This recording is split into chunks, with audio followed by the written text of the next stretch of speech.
Raising consciousness and awakening mankind. This is End of Days Radio.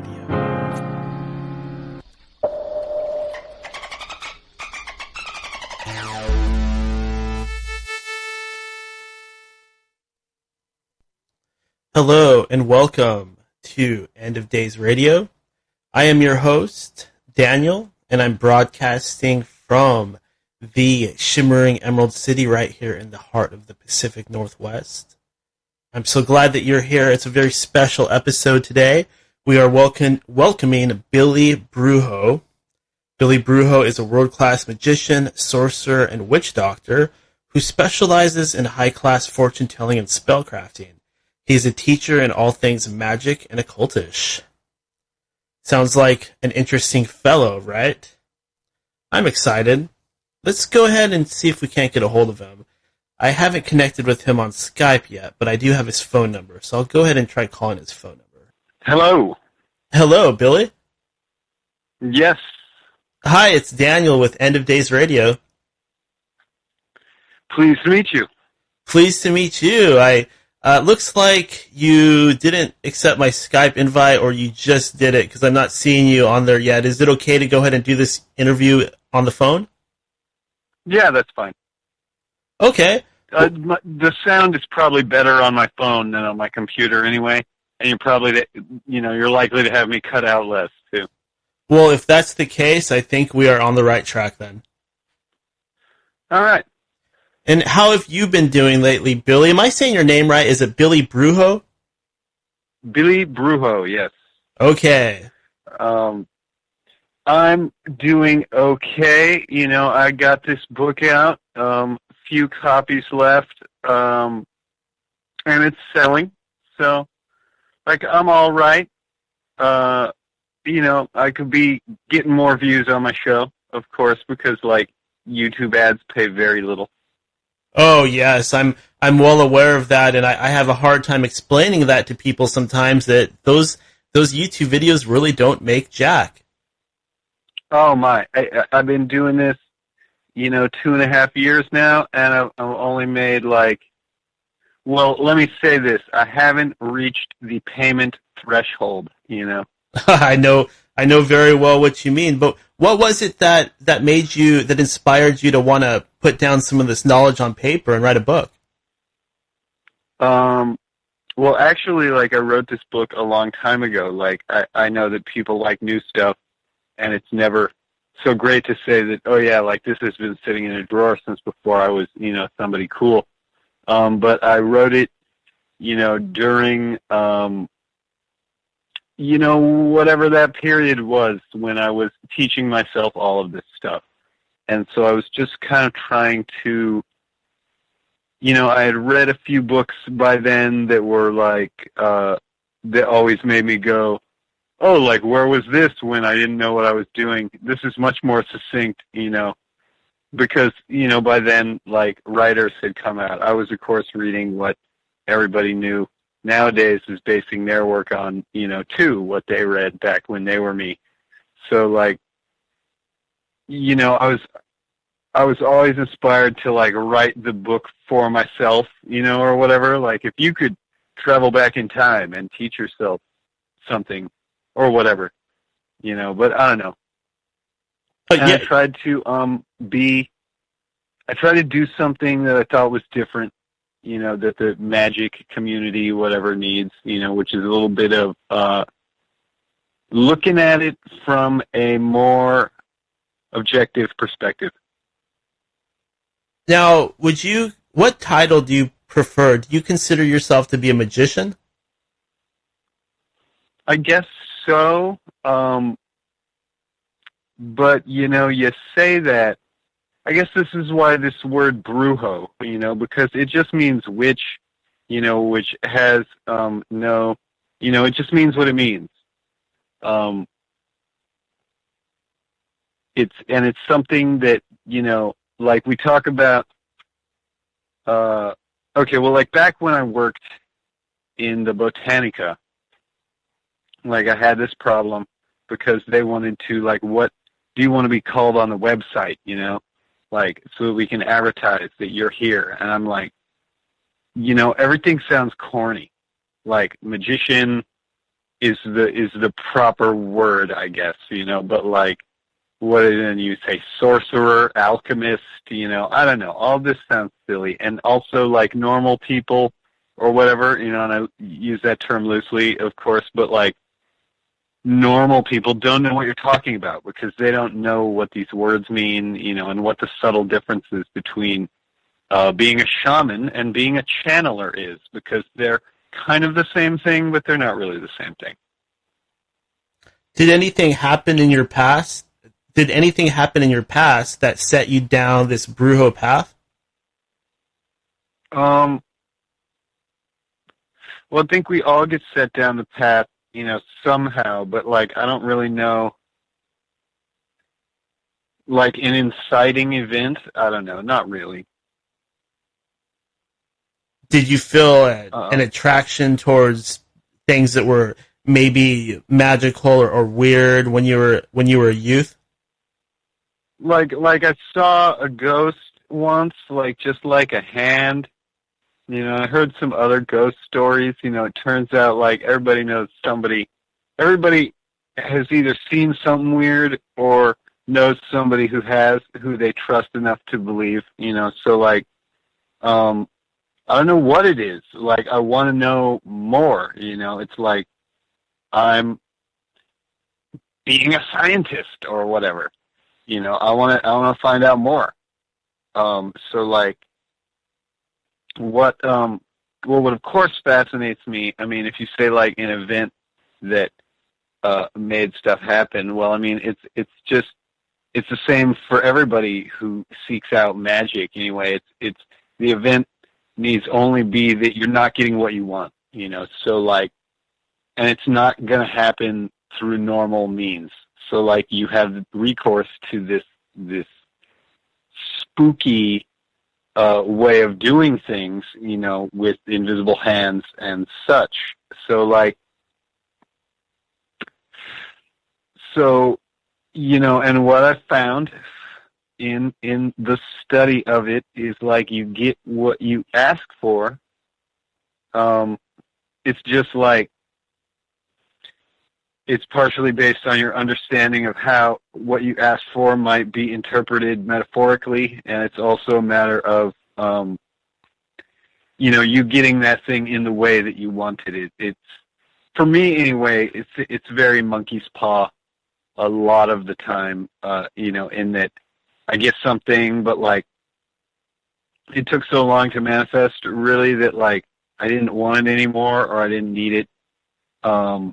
So of course, like, getting it and accepting it is like a pain in the ass. Or it came with some, even if I still wanted it, it came with some unforeseen, like, bunch of work that I have to do, or, some other pain in the ass. So like, that's your trade-off. It's like, we talk about like the right-hand path and the left-hand path, and in the right-hand path, you do all these ascetic things. You deny yourself stuff to learn that you don't need it, so that you reach enlightenment. And you learn, when you learn that you really need nothing, and therefore you can have everything. And so, but on the left-hand path, you use this magic and this sorcery to get the things that you want, and then you learn why you didn't want them. And, eventually you reach enlightenment, where you learn that you really need nothing, and therefore you can have everything. Or something. That's kind of the theory I'm going on right now. Well, one thing I noticed about you is, from an artistic standpoint, you wear some very interesting makeup on your website and in your videos. Could you tell us a little bit about that? Why did you choose to wear this particular facial makeup, and what does it represent to you? Okay, well, that's like a loaded question. I'm an expert in those. Yeah, I could write a whole book about why, I wear the makeup, because there's a lot of reasons. And part of the reason is it kind of like protects, not my identity. It does, but it doesn't. I'm not really hiding who I am so much. But people are lazy, so, they don't bother to go looking up who I am. You could very easily find out, but like, don't bother, you know. I'm a fictional character is what's important, you know. And that's a part of like what it is too. Like being a clown or a mime or whatever, you know. I'm this or like in a heavy metal band, you know, it's like they're not really demons, but we suspend our disbelief. It's like because that makes it better, it makes it more fun or something. And also, like I've said a couple times, like it's the reason that the Pope wears a funny hat. For some reason, if a person looks like a normal guy and they talk about weird stuff, it makes them look crazy. But if somebody looks crazy and they talk about weird stuff, I'm not sure if that's a George Carlin bit, but I think I stole it from somebody.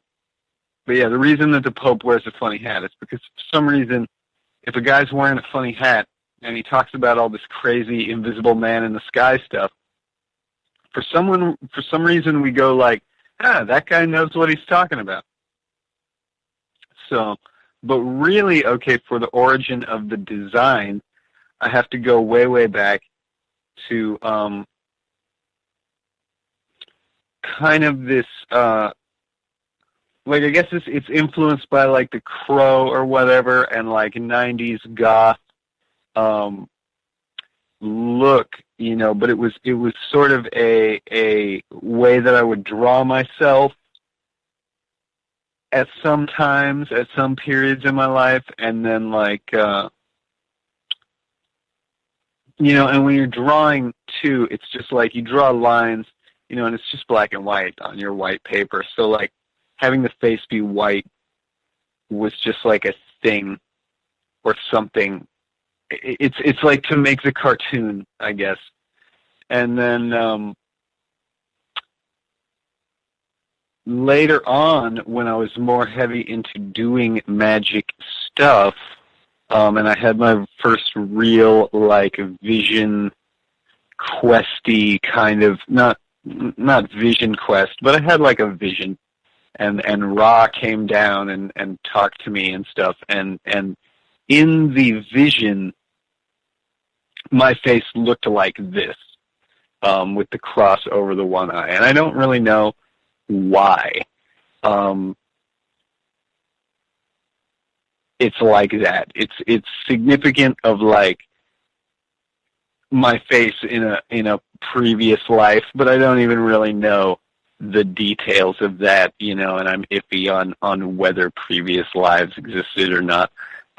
It's just kind of been, it just kind of looks cool, and it was a unique design, and I've used it for a long time, and at some point it did like get into my astral vision. So it's like, so the face that I wear on the show is how I look in my mind's eye when I go flying around.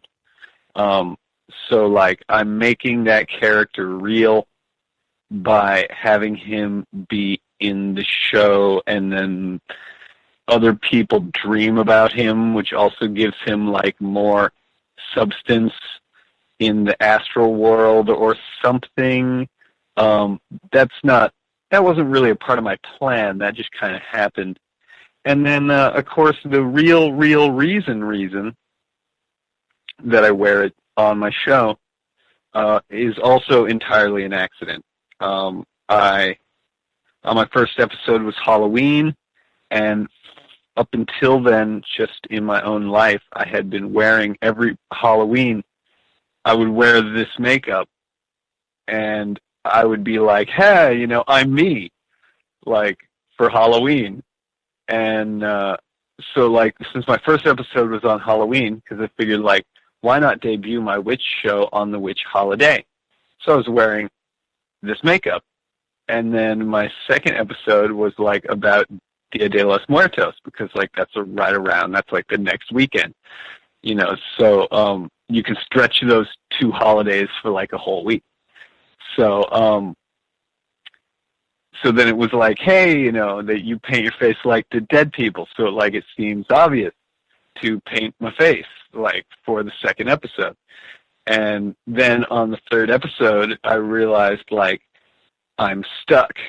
I was about to like set up my camera and shoot, and I was like, wait a minute. I have to paint my face, because who is that other guy? That other guy hasn't existed. You know, people who've been watching the show already know the face paint guy as their character.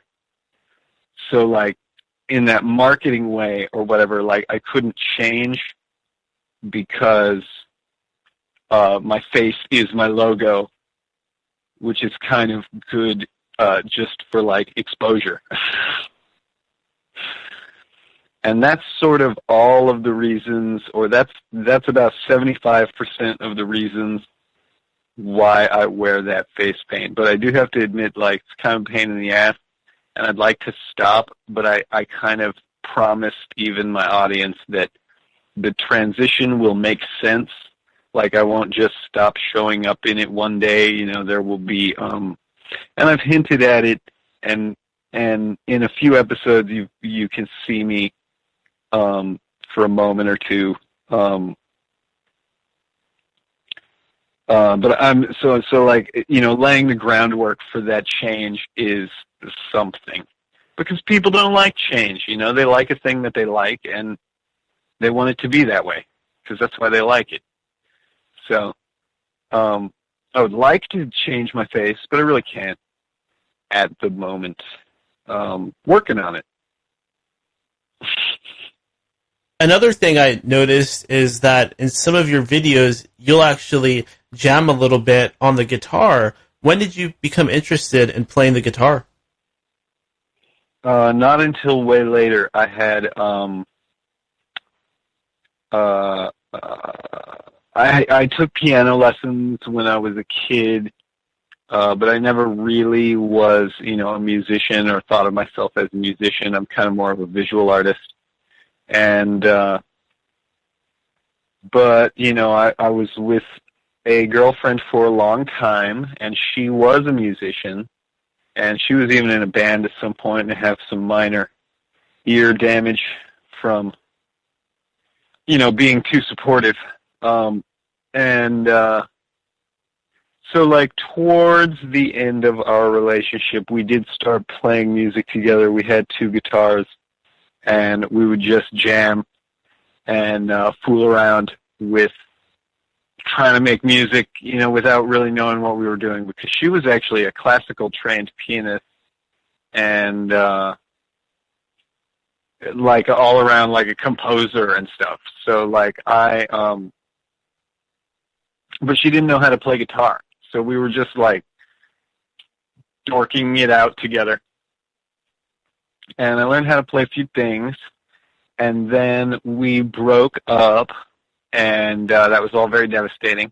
So, of course, I was playing the blues guitar in the empty apartment all by myself right up until I moved out of there.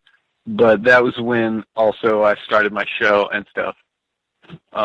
So I actually, it was just like a means to an end. I was kind of done playing guitar around the time that I started my show, but I was, I still kind of knew what I was doing. So I knew enough to record for myself a little bit of a bluesy opening theme riff, and then I've kind of been using that soundbite for 2 years now, and I kind of need to practice again and stuff because I've got this guitar and I'm not really playing it. Was one of the reasons you started the show, was it to kind of deal with some of these awful emotions you must have been going through after the breakup? Well, yeah, I mean, you know, when you have a bad breakup, you want to die. And, you know, that's not going to be good for anyone. Okay, like, if you still feel for that person, and you think that there's a glimmer of hope, you know, that you could get back together, of course, like, you don't want to die. You want to stick around for the possibility that that could happen. And also, you know, it's generally not good for you yourself to die, so that's not going to help you out any. And, like, you know, if your parents are alive and stuff, you know, it's probably not going to be doing them any favors for you to die, because, you know, whatever, you're their immortality and shit. Like, so you've got to live. So what you've got to do is you've got to get too busy to get death.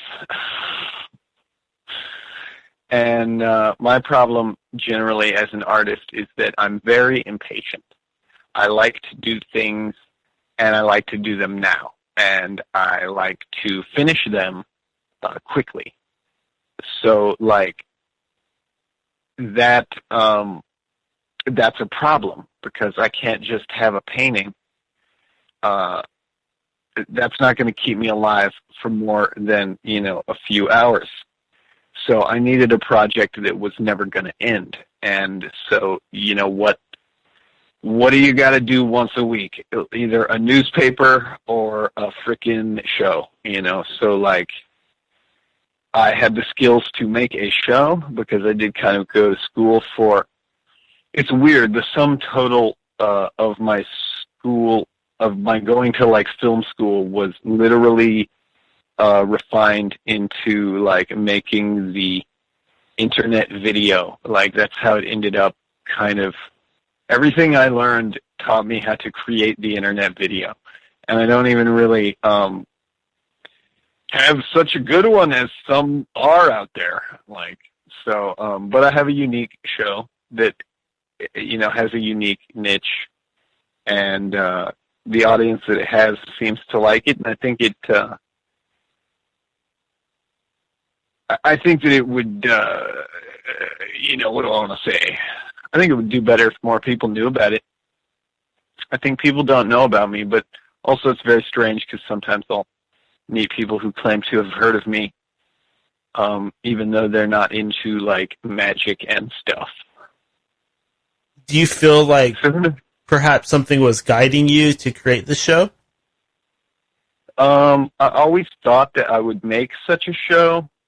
I wouldn't say that, you know, that it's a mission from God or anything. If anything, I am a god, and I'm determining my own mission. You know, like, it's. I always thought I would make this show. Okay, well, like, rewind it. Okay, like, even when I was a kid, I would, like, play with, like, a tape recorder, and a cousin of mine had a camera, and we would play around, and then, like, that's how I got into, like, video production in high school, and then I went to community college, and I did more, like, their TV film video program, and took photography classes, and then I went to, like, you know, Cal State Northridge, and I took their film program in this, like, sort of, like, I literally want to say it was about making the internet video, but before, like, the internet video was really a thing, like, viral videos was kind of like just like a new, like, we had just come up with that phrase, like, the viral video, you know, maybe like a few months before. So, like, I always knew that I would have a show or that I would work on a show. So, of course, like, getting out of school, though, like, I didn't really, you know, do my internships, or, like, I didn't really, like, get offered any internships. And I didn't network properly, and I didn't have any inside, you know, I didn't have family or anything that was, like, really in the business. So I never got the job out of school. So, like, for a long time, I kind of thought that, like, I would never make a show again. But, you know, you get what you wish for, it seemed. And so later on, but also at the same time, I was practicing magical stuff, and I was trying to, you know, I was looking on the internet, like, whatever, people to talk to, or other scene, you know, what do I watch? I want to think about this stuff more. I want to learn about stuff. How can I find some internet video of somebody talking about this stuff? And I would find them, but gosh, they were like boring or too long and rambling, not getting to the point. So I was always like, there should be a show where somebody just gets to the point, because I'm just, I'm here. The reason I'm on the internet looking up something is not really to be on the internet. I'm going here to look something up so that I can get some information so that I can go do something. So it was always like I wanted to be short. Now ironically, I spend a lot of my time on the internet, not just looking for things because I have to promote myself. But ideally, you want to know how to make Van oil. So you look up my show, and in 5 minutes, I teach you how to make Van oil, and I throw some jokes in there. And that's, then at least it's not boring, because also magic, while it's exciting and interesting, it's also very boring. Yeah, it can be. So you don't want to bore people. You want to try and keep the magic alive. Do you have a video where you would consider it maybe your best work or one that is your favorite? There is on my website, which is terrible. Don't look at my website. Oh my God, BillyBrujo.com. But I haven't updated it in forever, and it looks terrible. But on my website, on the main page, there's an episode where I tell you how to make a black mirror by painting the backside of a piece of glass and then putting it back into a frame.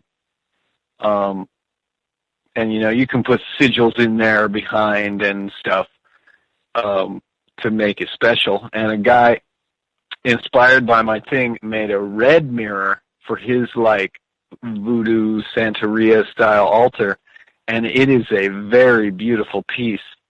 I've seen pictures. So I actually like that episode very much because there's a pretty good joke at the end. But as far as things that are more serious, I have an episode where I talk about the 4 weapons of the magician that I feel is very, it has a lot of views. People like it, and it gets you thinking about what these tools are and what they mean. And in a way that people don't really seem to think about it. Otherwise, I don't, because people just accept these tools at face value because they're told, so these are these tools. And I'm like, but why are these the tools?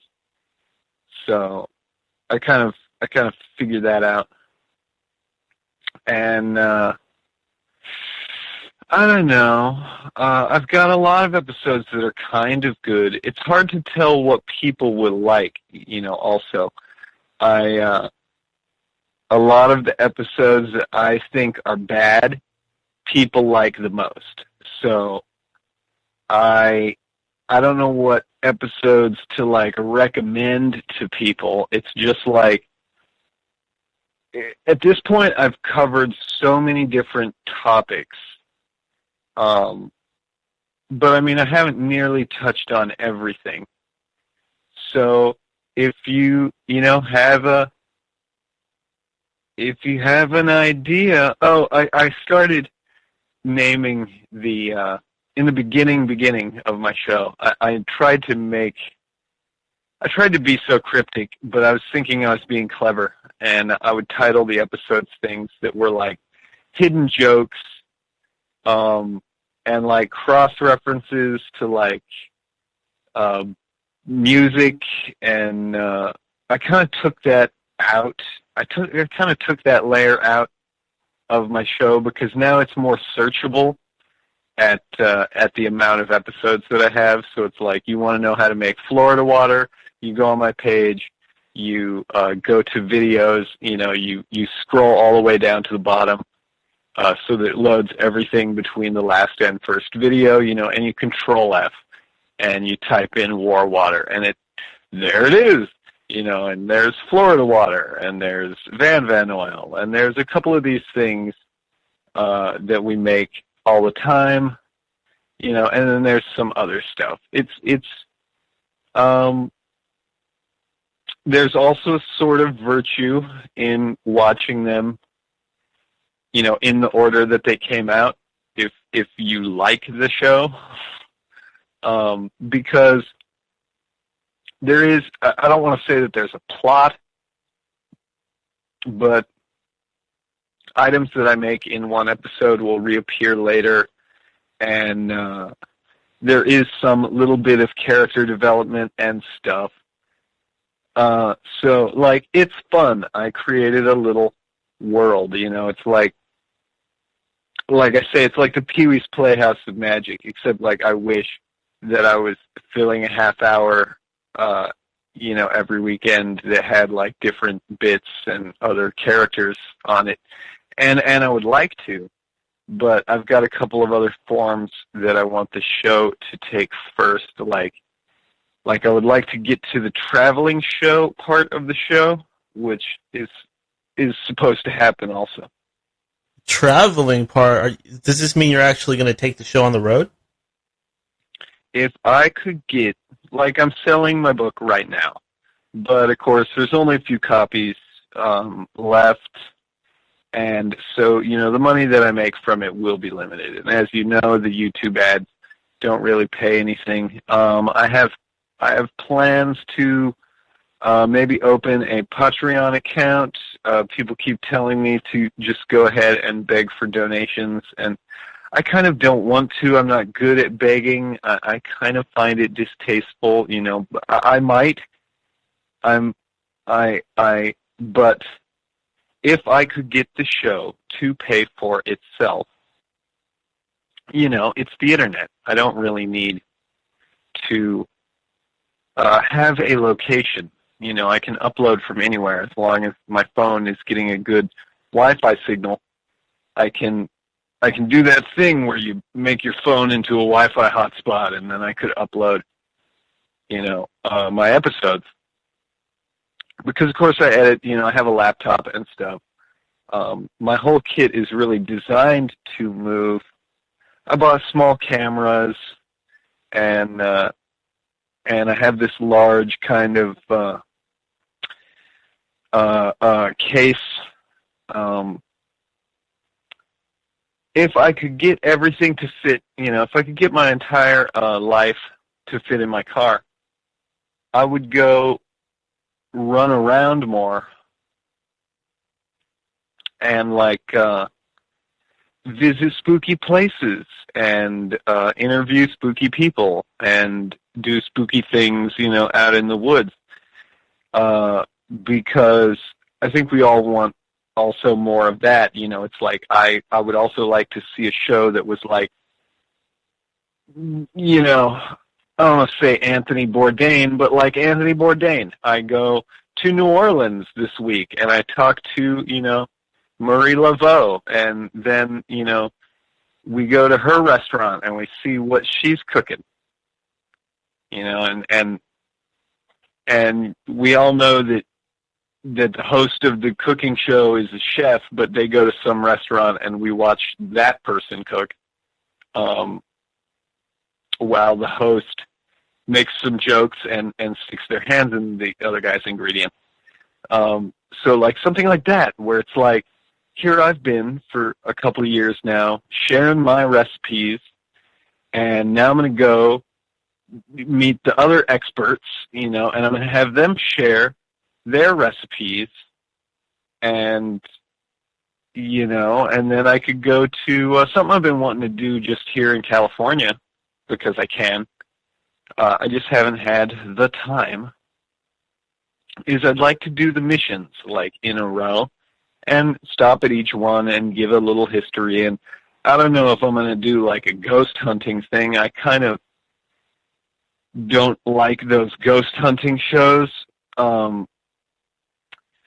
But something.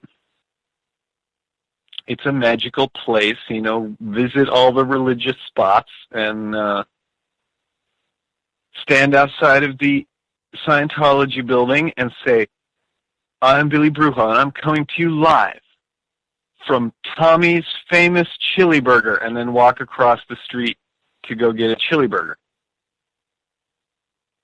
Did you say Scientology building?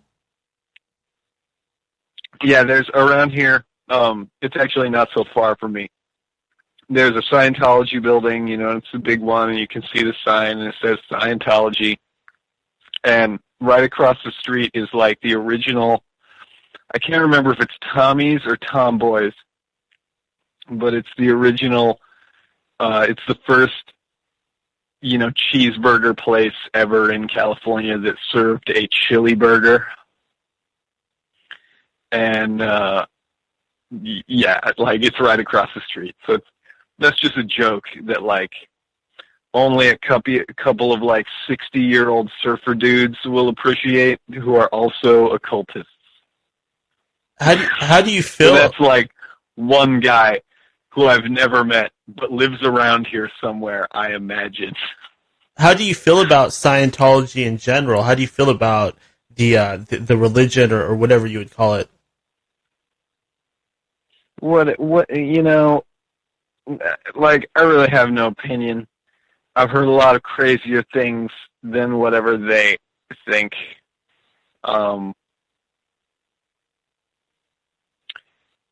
There does seem to be some kind of, I don't want to say brainwashing, but,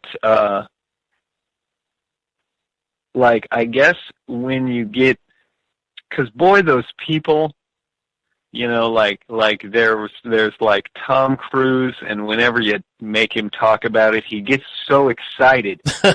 and so, like, but when I was doing my studies and learning about Kabbalah and all these numbers and trying to, like, I was chasing this math around, and it's very exciting. Like, but other people don't know what you're talking about, and because they don't know about it, because they just haven't. You barely know about it. That's why it's so exciting. Like, and they certainly don't know anything about it. So, I like. Here's what I'm going to say: is that Scientology is probably really interesting once you get into it, because those people are so excited. And I remember when I used to be excited about something crazy.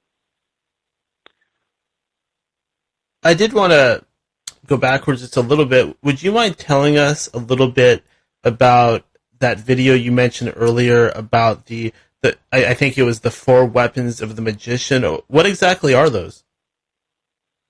Okay, the 4 weapons of the magician are the wand, cup, sword, and disc. I say disc, but it's like pentacle if you're using the Rider-Waite deck. So in the tarot, there are the 4 suits: wands, cups, swords, pentacles, or discs. Sometimes it's called coins or dinars, or whatever, plates. So, like, and also, like, on the card in the tarot, the magician, he's standing at an altar, and it has the 4 weapons on it to signify. So each one of the 4 weapons signifies one of the elements, and there's some argument over whether the wand or the sword represents fire and the other one represents air. It doesn't really matter. But the thing is that when we talk about the weapons, we usually talk too much about this elemental thing, because in like Earth Wicca style, kind of magic where you deal with those 4 classic, I don't know, I think Andre Vitimus calls them the Persian elements or whatever. Like, when we talk about the four weapons, we just think that they mean those elements. We how do I want to say this? We're too mired in the ceremony and the symbolism. And I know that that's one of those things like we keep talking about when we talk about magic, that these symbols and that it doesn't have to be a real physical object and the symbol is more important and blah, blah, blah, blah.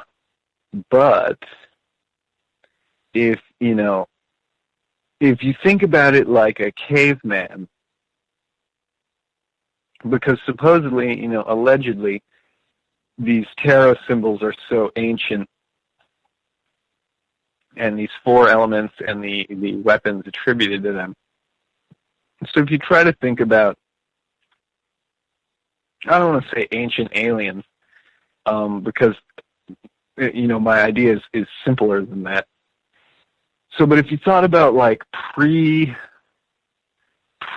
Age civilization or something, something that would be completely wiped away, like if there was harsh enough stuff happening, like everything, because you can do a lot, as we see with like the Japanese, you can do a lot with just paper and sticks. And if you look at something like in the anime Princess Mononoke, they sort of live in this treehouse civilization in that one village, and it seems like they're doing all right, just with arrows and whatever. You don't really need guns until you like want to kill other people, and that's just because you want something bigger and more scary than arrows. Like, so if you think about, if we're going to go with an evolution thing, like that we were once just having nothing, not making tools yet, then a person who even had any tools at all would seem to be a magician, because they could do things that you couldn't even understand what they were doing, like they pick up a stick and then they can wedge it kind of underneath this rock and between another rock, and then they can move that big rock, and it's like, holy shit, how did you even know that was going to work? So the wand is to me, it's that prying stick. It's the lever, which is like one of your 6 simple tools, and that's because it's like a very basic idea. It's this thing. You have this wedge stick, and you can now move things that you couldn't previously move. So you can, I don't want to say clear a path for agriculture, but I mean, you can certainly like exert your will on nature more, and you can put a sharp end on it, and you can poke things with it, and maybe get fed, that night. So the wand is like symbolic of willpower, and I think that's pretty fitting because it just takes, it doesn't take anything to make one. You kind of just have to want a stick, and you can have a stick. They're not difficult to come by, sticks. Getting the one that is right for what you want, is a little bit harder, but it can still be done, and for free, like without any coins or cowrie shells or anything. So basically, what you're saying is, if I'm watching a movie like Harry Potter, and we have these characters that are, fantasy characters that are waving around sticks, these sticks, they actually go back to caveman days, in a way. I mean, I think so. This is my, like, theory, is that the reason that this decorative stick, you know, okay, also if you read different grimoires, like there is in the Lesser Key of Solomon, it talks about making this book, and it talks to you about how you have to make all these other magic tools also, but all those magic tools that you needed, the knives and the needle and all of that stuff, they're tools that are needed for making a book. And so, like, something about tanning the hides to make the parchment, you need, like, a stick to, like, beat them out or something, and it has to be, like, a very straight stick, and, you know, and it has to be properly hard but soft, you know, flexible, so that you can make those, because, you know, because you got to make that paper flat. So I don't really know what the process is, but yeah, apparently you need some kind of a stick to make parchment.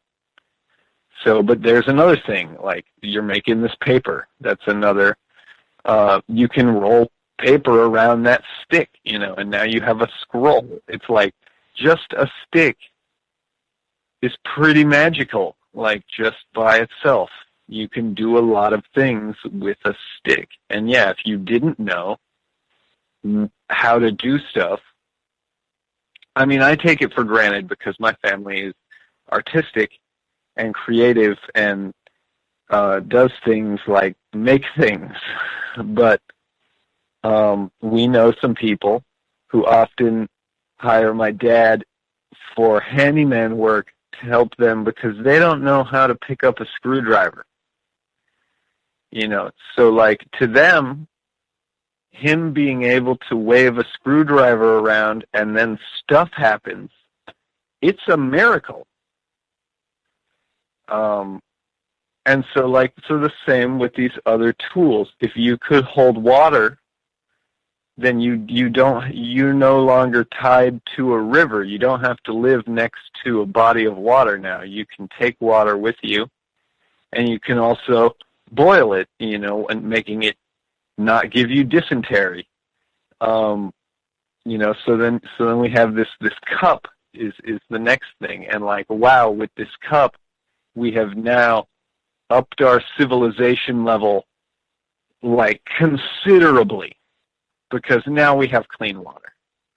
You can also brew beer. I've heard that the earliest like forms of beer were pretty much made from just like putting some swamp water, the swampier the better, into a bucket with some like barley on top and just leaving it out in the sun. And that potentially, there was some whole documentary I watched that said beer was potentially invented by accident because somebody put some barley in some swamp water and drank it later for some reason, and it was drinkable now. You know, and then you have the sword, which is, of course, you know, not a sword.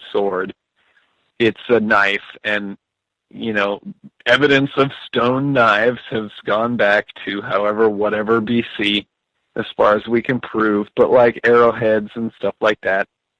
Also, you know, having a cutting edge, being able to cut things. I always try to carry a pocket knife with me at all times, not even for fighting reasons, but just because you might need to cut a little bit of string off of, you've got a thread coming loose, or the amount of times that someone has to open a box while I'm in the same room as them, you know, or something, whatever. Whittle a piece of wood into a figure 4 trap so you can catch a squirrel for dinner. The knife. You've got to have a knife. Knives make the world go around. I love knives. And then you have the pentacle. It's like I said, in some tarot decks it's called the coin, and it would be very easy to think of it as the coin because usually it relates to symbolically to earth and to like material wealth, and so the coin is right on there. So yeah, if you were a caveman and you saw some other guy spending coins, you would also be like, what the hell? What is even this? But I don't really think it's a coin. I think it could be simpler than that. It's like otters, select a flat rock to put on their stomach so that they can put a clamshell on top so that they can select another flat rock and smash it open and eat it. There's something to having like a flat rock also, or a plate or like a tray, something that you can count things in or separate stuff out, get the dirt out of your food.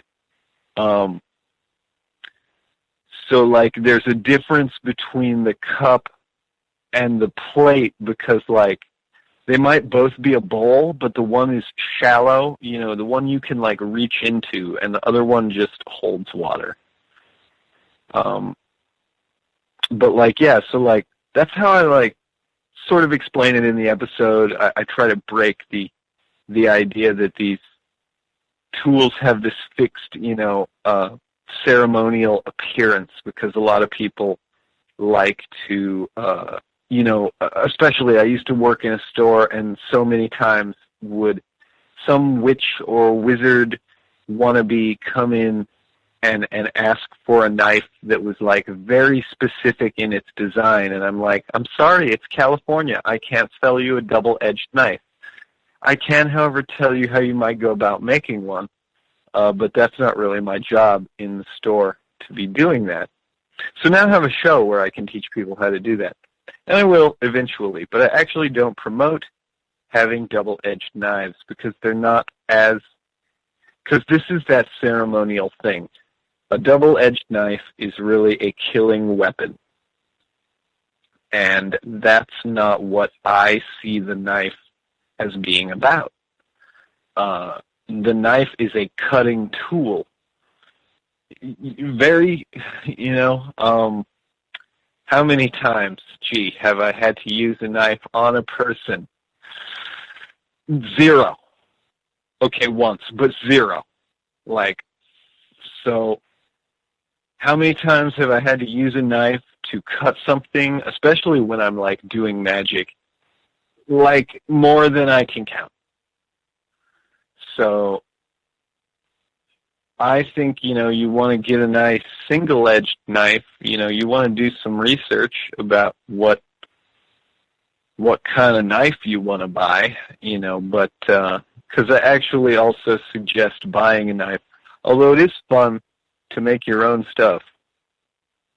When it comes to knives particularly, you can get a much finer quality knife than you could ever make, from people who make them professionally. But that's if you're buying them from the right places. There's a lot of cheap crap knives out there. And there's a lot of what we call in the knife snob industry, mall ninja crap, where it's just that's not even a knife. It's like a skull with knives coming out the bottom so that it looks like a spider.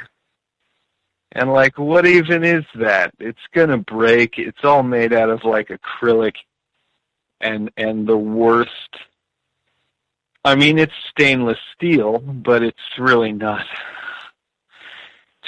great quality metal. Yeah, I've seen a lot of stuff like that. Like you said, down at the mall, you pick it up and then it'll leave a stain on your hand from the paint. Just horrible, cheap crap. Yeah. And it always makes me laugh to watch some TV show or movie, and somebody gets their special knife, and it's all got blades that curve around and stuff. It looks just like one of those things, and I'm just that's going to get snagged on the person's sweatshirt, and I don't know. I don't know. You want a straight blade. You don't even want a serrated blade because they're difficult to to sharpen. I suppose another use for a knife or a sword of magic would be a sacrifice.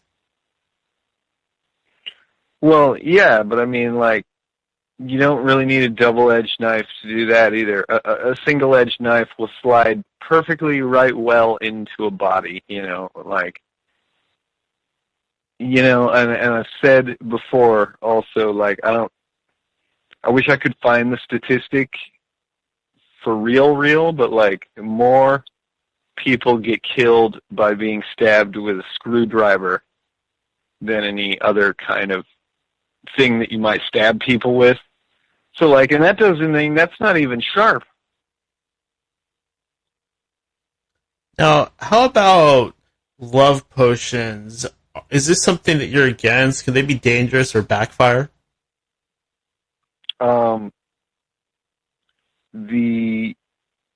The good story that I have is that,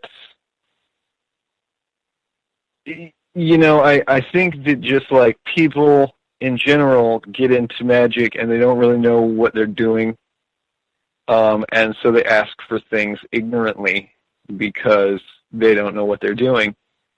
And also people are, even if they don't, even if things do work out the way they want to, sometimes it just freaks them out so much that they wished for something and it happened because that's so not normal, that they give up, and then they stop right there. So you also have to have a certain kind of bravery to, like, go on. But, like, my best story about a love potion is when I worked in the store, I made one for this girl. She walked in and she was saying she wanted something like that. So I went in the back and I made this perfume, and it's actually the same one that I make on my episode, Love Potion 69. And I gave it to her, and she puts it on right there. She like tests a little bit, like, on her hand, smells it, and puts it on her neck. And she's about to pay for it anyway, because I mixed it up for her fresh right there, and it seemed like the sale was in the bag. But she put it on, honestly. And 2 seconds later, this guy walks into the store and hits on her. And he was kind of acting weird, and maybe he wasn't her type or something, because she kind of turned him down right there. And then it was just the weirdest thing, because then he acted like he didn't even know why he had walked into the store, or what kind of store it was, or anything like that. He came in to hit on her, and I'm not sure how he even saw her, like, through the window. So like she put it on, and literally, like, a man manifested out of thin air and hit on her, and she turned him down, and he, like I said, he got, like, the spell broken or whatever, and he didn't know what he was doing there, and then he kind of left awkwardly. And then we looked at each other, both kind of like, whoa, what the fuck just happened? And so then she said, like, sold, And I was like, see, that's good. She's going to go to a party now where some rich men are, and she's going to put it on, Like, and that was her problem, was that she was putting it on in kind of a weird neighborhood. So, is this something that a person could get from your website or consult with you about? Certainly. Well, like I say, like, I kind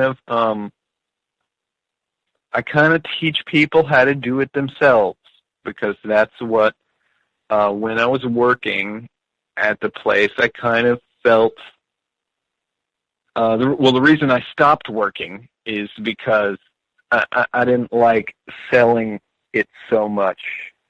But that was partly the problem of who I was working for, and that me and my boss didn't really, like, see eye to eye on certain things. So I am thinking about starting a product line again, or at least like when I am blending something new, making a large batch of it and selling it off, perhaps in the same way as I did my book just now, in like limited batches. And things are available when I make them. Because I do need to invent some way to get the show to pay for itself. But, more on that to come. I have a few other projects that I'm working on in a more short-term scale. And but I am looking for ways to monetize my show to a greater degree. It's true. So, but nothing yet. But you can talk to me. I am sort of coming out of retirement in that regard, because I did consider myself sort of retired from the magic business for a little while there, and I was just teaching now. But I'm sort of coming out of retirement, so look me up. I'm on all the social media. I'm Billy Brujo pretty much everywhere that I go, and I'm not that hard to get a hold of.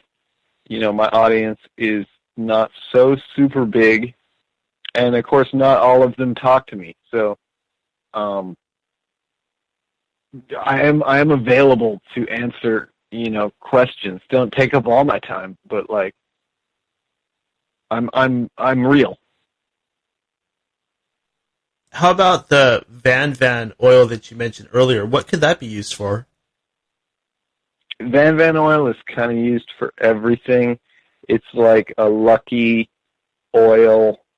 You don't often see it by itself so much, although like sometimes there's a few little spells that ask for it to be used.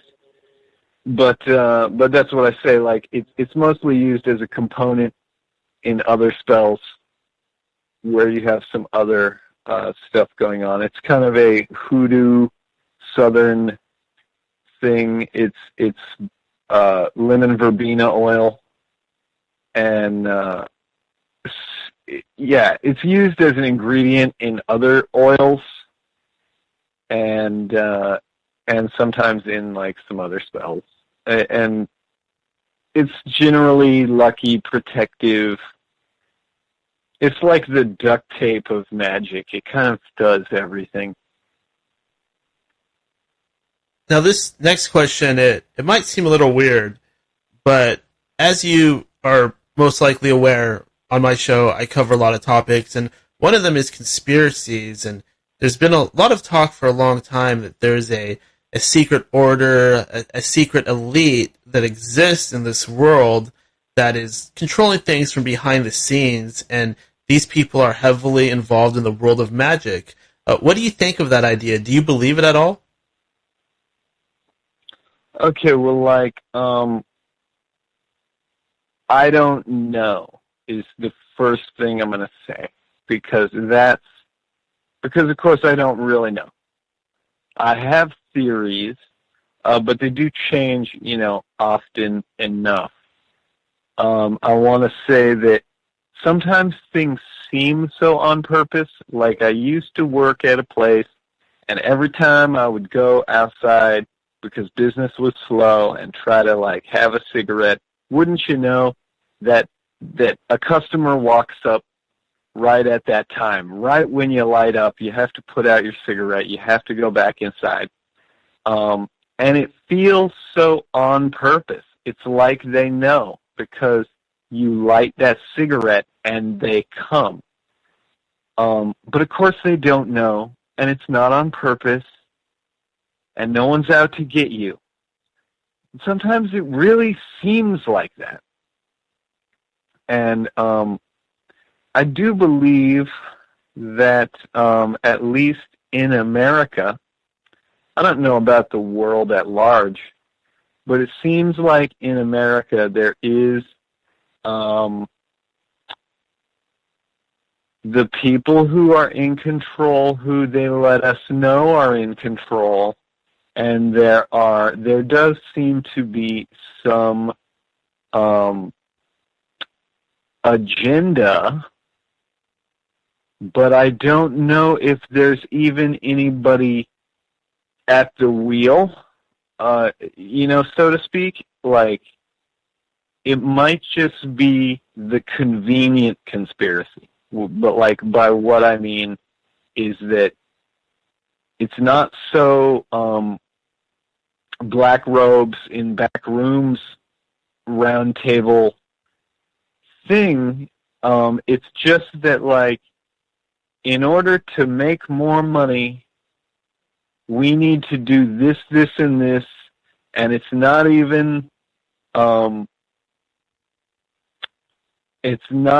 malicious, but it just so happens that, like, it's a perfect storm, that screws everybody over. And I was just saying to somebody recently, like, that it seems like people are getting dumber.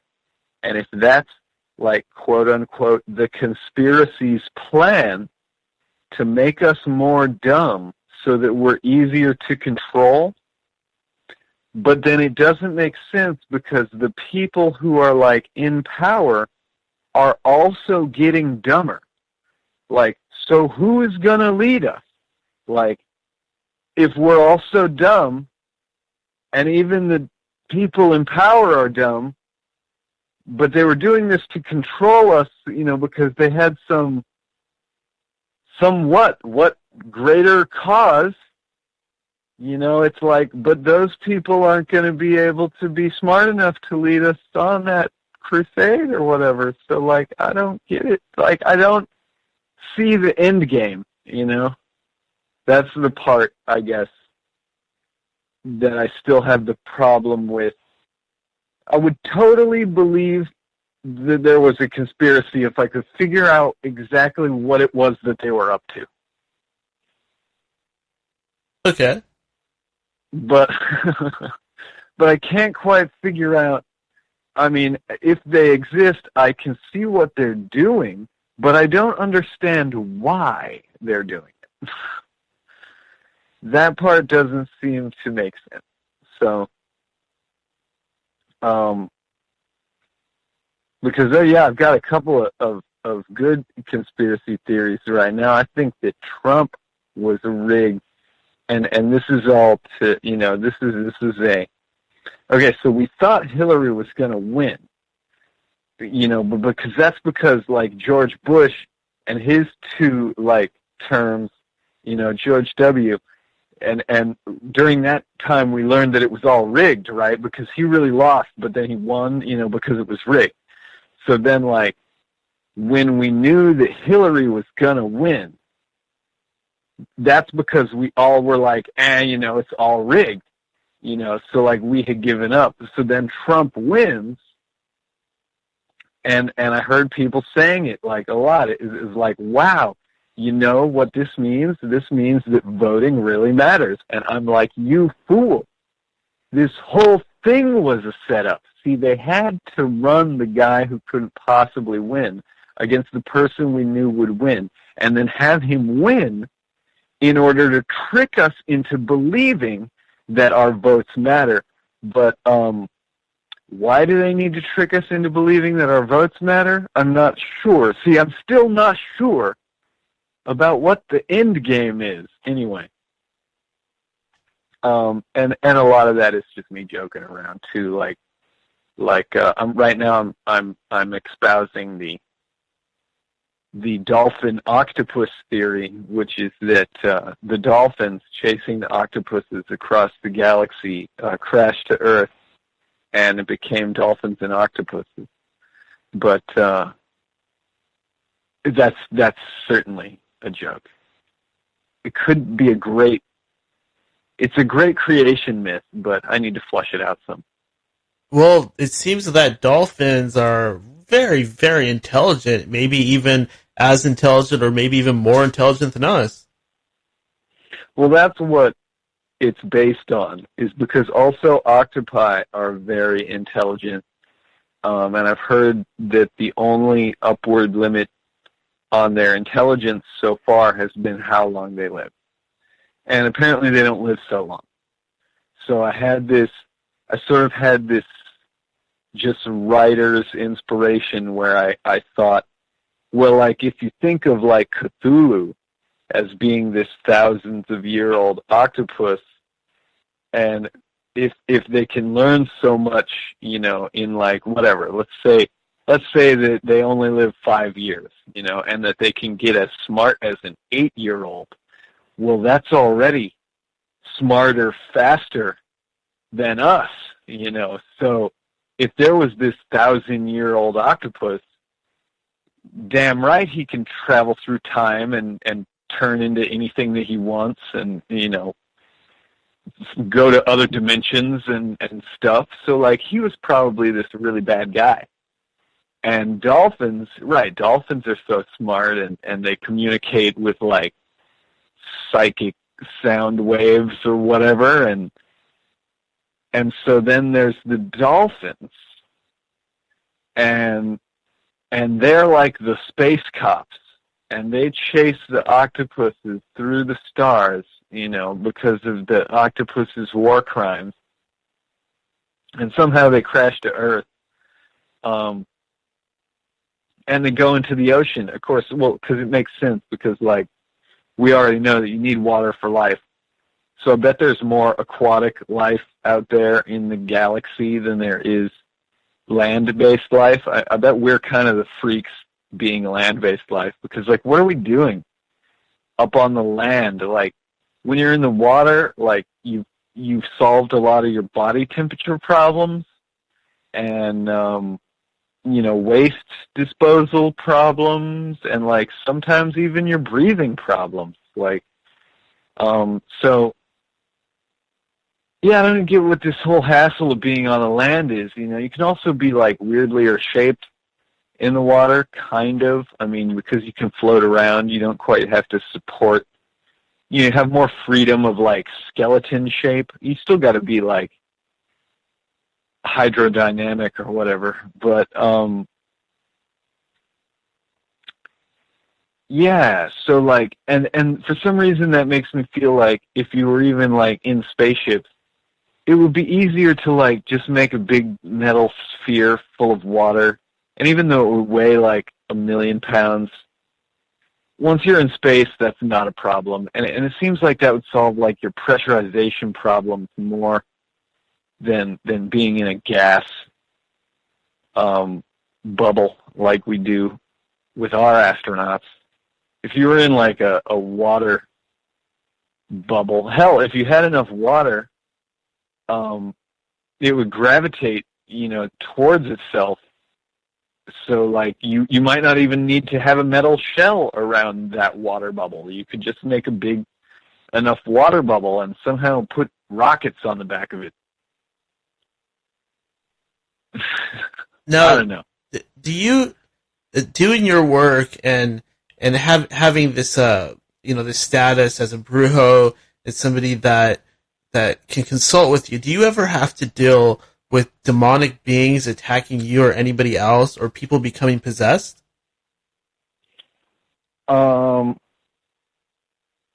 I have, and this is why, I want to say that when I first started working, when I first started working, I found out very quickly the difference between the person who's having a genuine haunting and the person who is on drugs.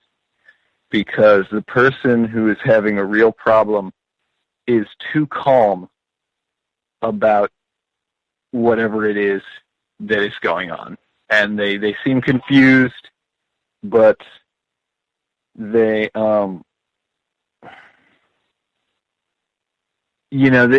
really calm about it, and they're embarrassed. But the person who's on drugs comes in to ask for help and is like, "Ah! The demons are in my hair, get them out of my hair." And they come in every day for, to buy the same candle and think that you haven't seen them before when they ask for the same thing again. So a lot of the times when you deal with possession and stuff where people are acting really wild, a lot of times it is a drug-induced thing. Whether by, just by that person being very suggestible or something. But, because most often, I don't know, if you have any kind of self-identity or willpower, even if you got really whipped up in your magic and got yourself possessed by some, Loa spirit or something, to the point where you didn't even know that you were you anymore, still usually pretty much by the next morning, you're going to be yourself again. Because spirits are transitory that way, they're spirits. Have I ever dealt with like an unintentional possession? Like, no, not really. Not one that was, what do I want to say? Fatal. But I know people who are more sensitive these days, and I wouldn't rule it out as a possibility, but I still think that the instances of it are probably few. How about, one figure that is very prominent in the world of occult and magic is the late, great Aleister Crowley. Do you have any thoughts or opinions on him? I call him my teacher because he was the first magic book stuff that I was reading that really made any sense, because I had read some other things, but a lot of it was like I was talking earlier about recipes. I had this one book, it had some recipes in it for some different spells, but it didn't really tell you what to do with them. And I read a lot of other magic books that sort of talk about that magic, is a thing, and people have done it for a long time. And here's some stories about some things that happened that are possibly magical, but they don't really say how to do it. And then, of course, right now I'm reading this Cunningham Introduction to Wicca for the Solo Practitioner. And Cunningham is such a dear softy. He kind of says, like, you can kind of just do whatever you want. Of course I'm not done with the book. He's going to say something more. He's going to say a little bit about how to do it, I think. But right now he's kind of not saying anything. And so that was like, I don't know, that was like a thing. A lot of magic books talk about stuff, but they don't really tell you how to do it. And he was one of the first things that I ever read where he said, like, okay, sit down, breathe, visualize the sun, and the planets going around it, like, he was the first guy that I read that set it up as like, so you want to be a magician? Here's a course in how to do it. Instead of,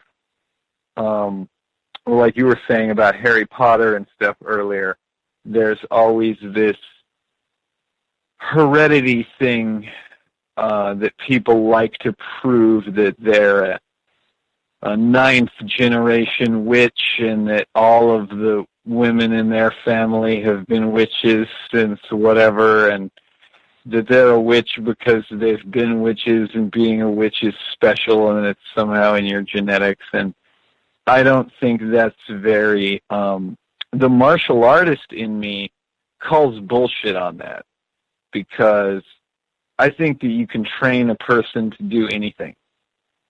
And I'm not going to say that having talent is not a thing. It certainly is, but I don't think that you have to have the gift or anything.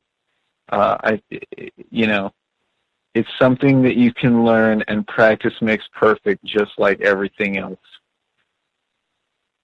What types of martial arts have you studied? Personally, I took some, when I was very, very young, I took some judo and karate. Later on, I took a little bit of jiu-jitsu, not very much. And then later on, I learned naginata and a little bit of kendo. And that's...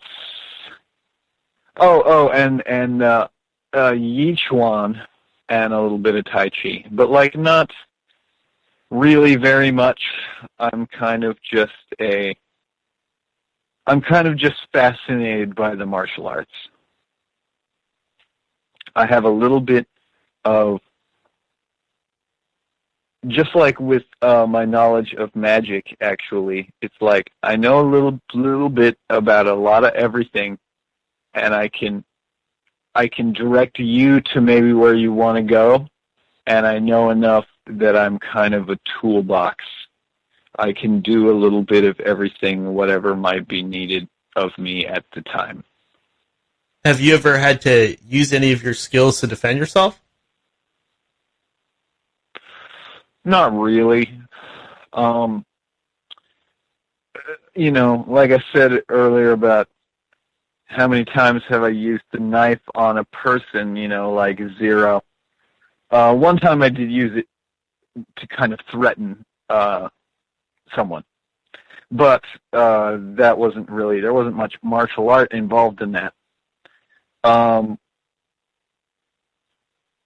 This one time I kind of was being, attacked, whatever you want to call it. This guy was rushing me, and so I grabbed him, and I'm not even sure what I did. I kind of just sort of moved my hands around in this way, and turned to the wall that was right behind me, until I was pushing him against the wall, and and I had his arms kind of tangled behind his back, but not in any kind of like real hold or anything. Just, this guy ran at me, and I kind of like pinned him against the wall, and that was it.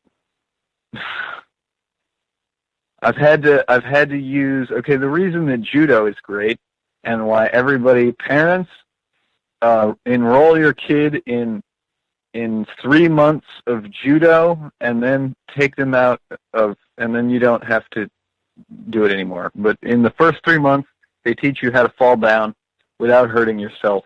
And that has, probably saved my life. But, I can remember a lot of times when I've fallen and it wasn't fatal, and I didn't hurt myself when I should have. So, but it's probably saved my life too. I just can't think of the time that happened off the top of my head. Have you ever thought of incorporating martial arts into your show? I did. I did a little bit of mudra stuff, and I talked about the horse stance, which is a very, for all you yoga people out there, and we always talk about, the core and, building up that core. The horse stance is this incredibly difficult way to stand. But if you can stand that way for 5 minutes, apparently, not only will your legs be better at Kung Fu than a lot of people who claim to know Kung Fu, but also it has all kind of health benefits. And apparently it's also it's like good at building that internal strength or whatever. So allegedly, there's one of those mystical kung fu techniques. If you can stand in a horse stance for 5 minutes, then you can start to practice developing something called a one-finger shooting Zen, which is like, and I'm not going to say it's a Kamehameha wave. It's more like a Hadouken, maybe, but with one finger. But you can allegedly learn how to, hit a guy without touching him. Sounds like you might be a Dragon Ball Z fan. I'm just. How could you not know that it exists? Is just one thing, But look, I'm just a regular guy, just like everybody. Like, I watch stuff because stuff is out there to watch. I haven't been only reading magic books. I still watch a movie every once in a while. I keep telling everybody to watch the Sci-Fi Channel 12 Monkeys show because, I don't know, they dealt with time travel in a cool way in that show. Now, this question I feel is important because a lot of people that might not know a lot about magic are most likely listening. How about curses? Is it safe to curse somebody that you do not like? Well, all right. So there's a couple of schools of thought on this, of course. Mainly what I'm into, because of course there are different schools of thought in the world of magic, and what I'm into is something we call chaos magic, and it's kind of a DIY, make your own rules situation. So we talk a lot about paradigms, which is like how you believe that this all works. Because if you look across cultures, we have different beliefs about magic and what it is and how it works. But we do seem to all recognize this phenomenon about, like, asking for things from the universe and receiving them. So some people say that, right, and this is the Wiccan thing, that, like, whatever you send out, you get it back times 3. So, and in Hinduism or whatever, we get more of an equal exchange with this, like, idea of karma, which a lot of people think is like an eye for an eye, but it really isn't. But let's think about that like more equal exchange. That maybe makes more sense than the mystical threes thing. But since I'm talking about basically like whatever you believe is how it's going to go down. So if you believe that doing curses is bad, then you're going to have bad things happen to you. And let me also say the whole thing about the monkey's paw, and because that's a very famous story, and the whole thing in that story is they wish for things and they get them, but it's bad. And so, you might not like, let's say you don't like your boss, and you put a curse on them and then they die in a car accident. Well, you just had to get yourself a new job, son, because you didn't think about that very clearly. Because now that your boss is dead, who is going to pay you? So you have to think about how, if you're going to put a curse on somebody, at the very least, you have to be sure that you never want that person in your life ever again. And if you can deal with that, then you're probably pretty safe. But then also, so then there's the thing about guilt. If you would feel guilty, even if you didn't like that person, this is the Elmer Fudd effect, where you kill the rabbit and then you're sad now that you killed the rabbit. That's the other way. Because then once you hate yourself,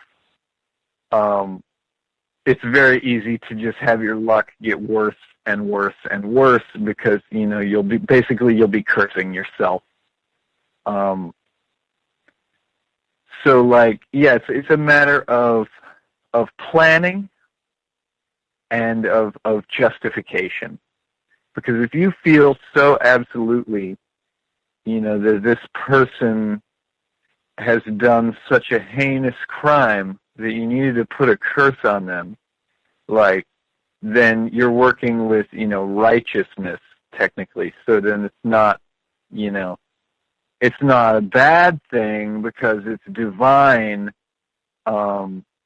punishment or whatever. You're just meting out karma or something, But this is going to be in the case of extreme cases like, revenge for real murder or rape or something. Don't be going and doing this lightly.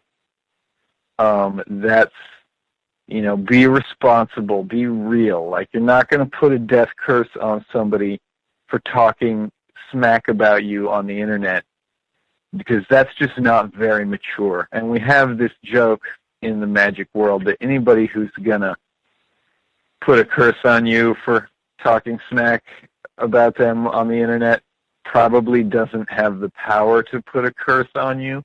Well, that's true, but like I said about talent, and sometimes you cast a spell and it works, and sometimes it doesn't. We still don't even really know what makes it work or what makes it doesn't. So you never know when somebody who's just playing around might not launch something off that is really devastating. So, I don't advise cursing, but in my book I do mention them because I try to cover everything in my book. And, I don't deny that they're not out there and that there aren't circumstances in which they can and should be used. Are there any beings or spirits that you consult with or talk to on a regular basis? Not so much anymore.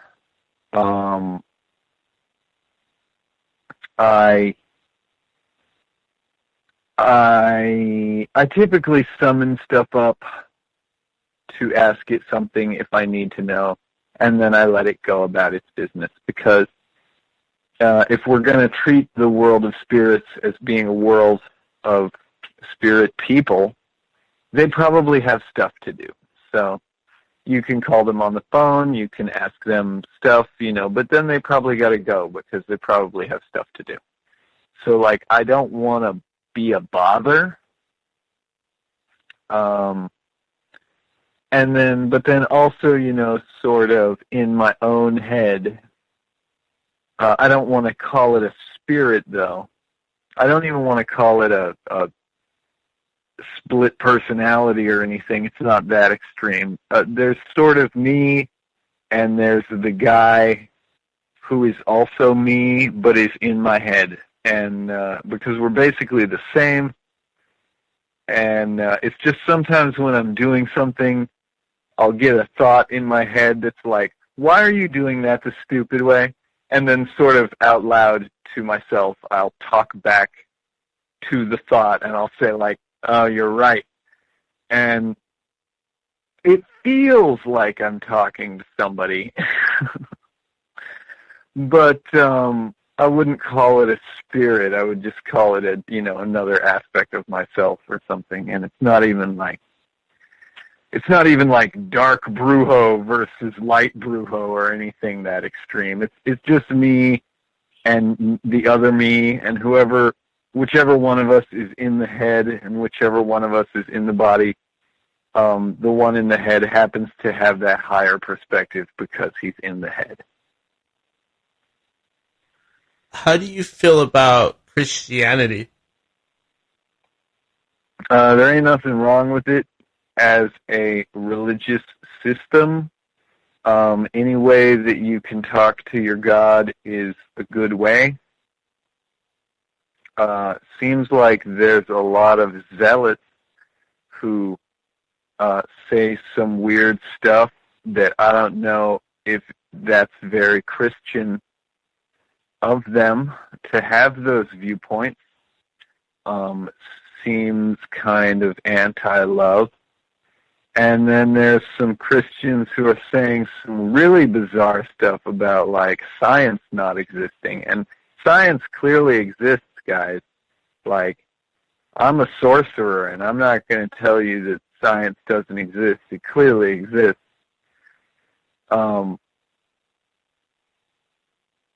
So, you know, when a doctrine has been around for a long time and been translated a lot of times, and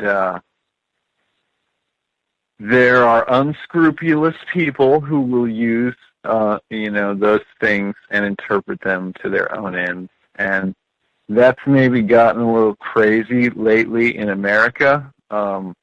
It doesn't seem like Christians elsewhere on the planet are quite so crazy as America's Christians.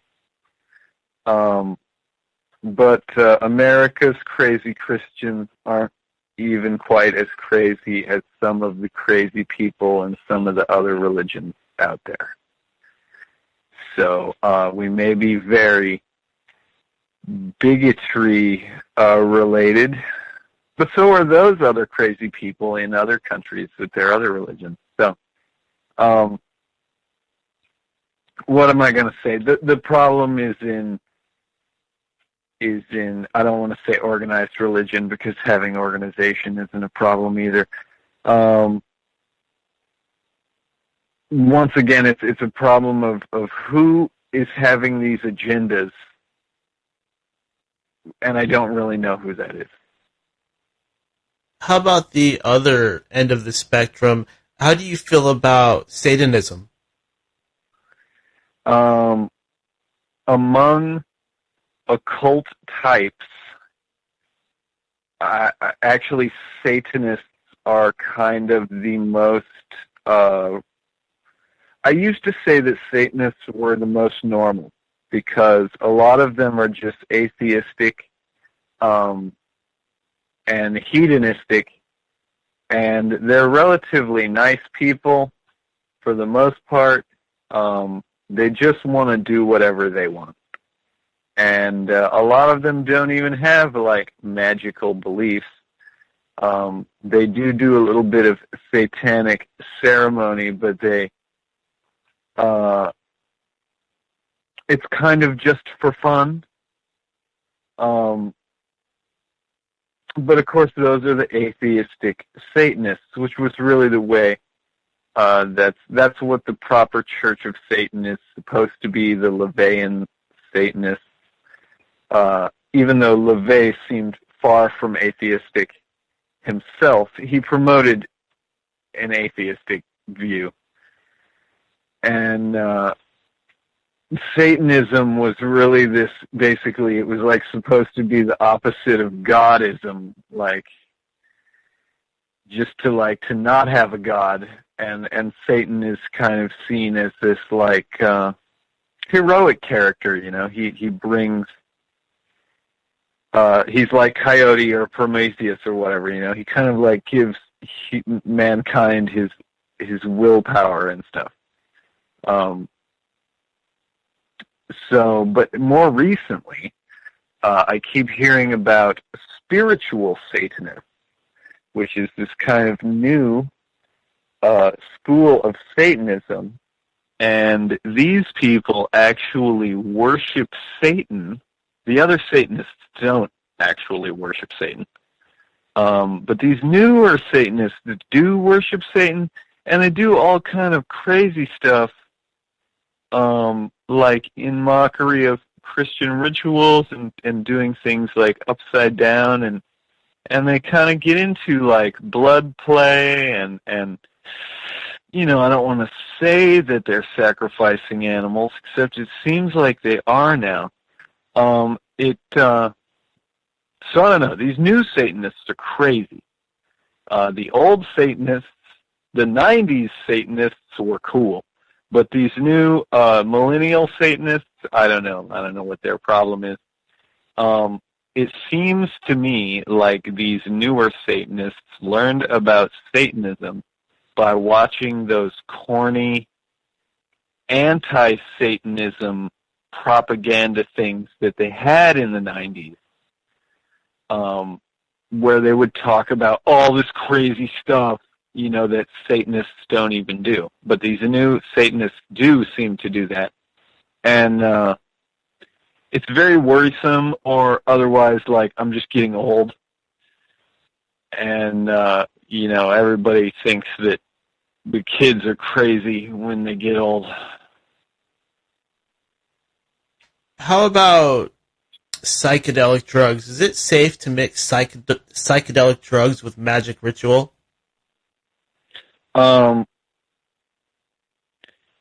It depends. If you're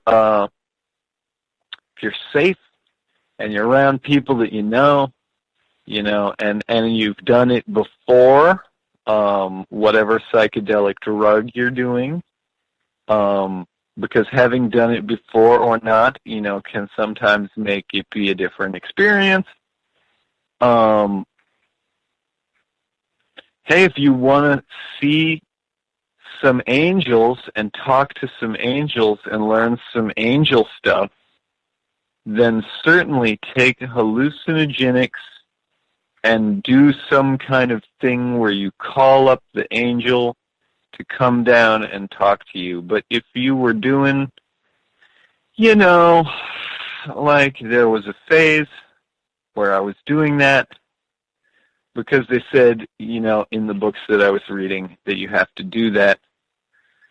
But I'm not so much interested in talking to angels and finding out what angels do with their day. Or even, I don't know, other stuff, whatever other stuff that angels could tell me. I'm more interested in making things happen. So, like, I don't think that psychedelic drugs are really a prerequisite there. Psychedelic drugs are if you want to go, have vision quests and learn the secrets of the universe. If you want to just cast a spell, you don't need that's gilding the lily. And also, you know, if I mean, I've never hallucinated so very hard, but I imagine that it's not, that if you're tripping, then you're going to be tripping. And so you're kind of just at the mercy of your trip. And that's not so constructive when you actually want to be like creating something willfully created. Do you ever astral travel, or have you tried it? I have. I can't get really far. I don't really like to. And as far as times that I've done it as an experiment and gone out to go visit somebody and then like later ask them to confirm, you know, what I saw, results have been only about as good as guessing. And I'm actually much better at just guessing than I am at actually trying to see things. Recently I was in I'm in a sort of a group that meets once a week, and we talk about occult things because each of us has a slightly different background. And we were talking about, like, what sense, when you sense things, what sense do you primarily have, because some of them very clearly, like, see stuff or hear stuff. One of them was saying that, not them, but a person that they dated once would smell things, and it was like, because they were smelling her grandfather's aftershave or something, and for me, it's not, it's just like I'll know some stuff. Like, it doesn't have a particular feel, touch, taste, smell. It's like, it's just data. I'll kind of just suddenly know a bunch of stuff. And that's much faster, I feel like, than having to go fly around and spy on you through your window. So, I don't know. I don't see a need for it. Once again, it seems to be a thing. People are such voyeurs. They want to see the future. They want to know things. I don't really care, man. I guess. Like, what you're doing in your shower, I'm not going to go fly around and look at you in your shower. So I don't really practice the astral projection so much. The Ouija boards, do they actually work, and are they safe? If I was to use one, could I end up in an exorcist situation? Probably not going to end up in an exorcist situation.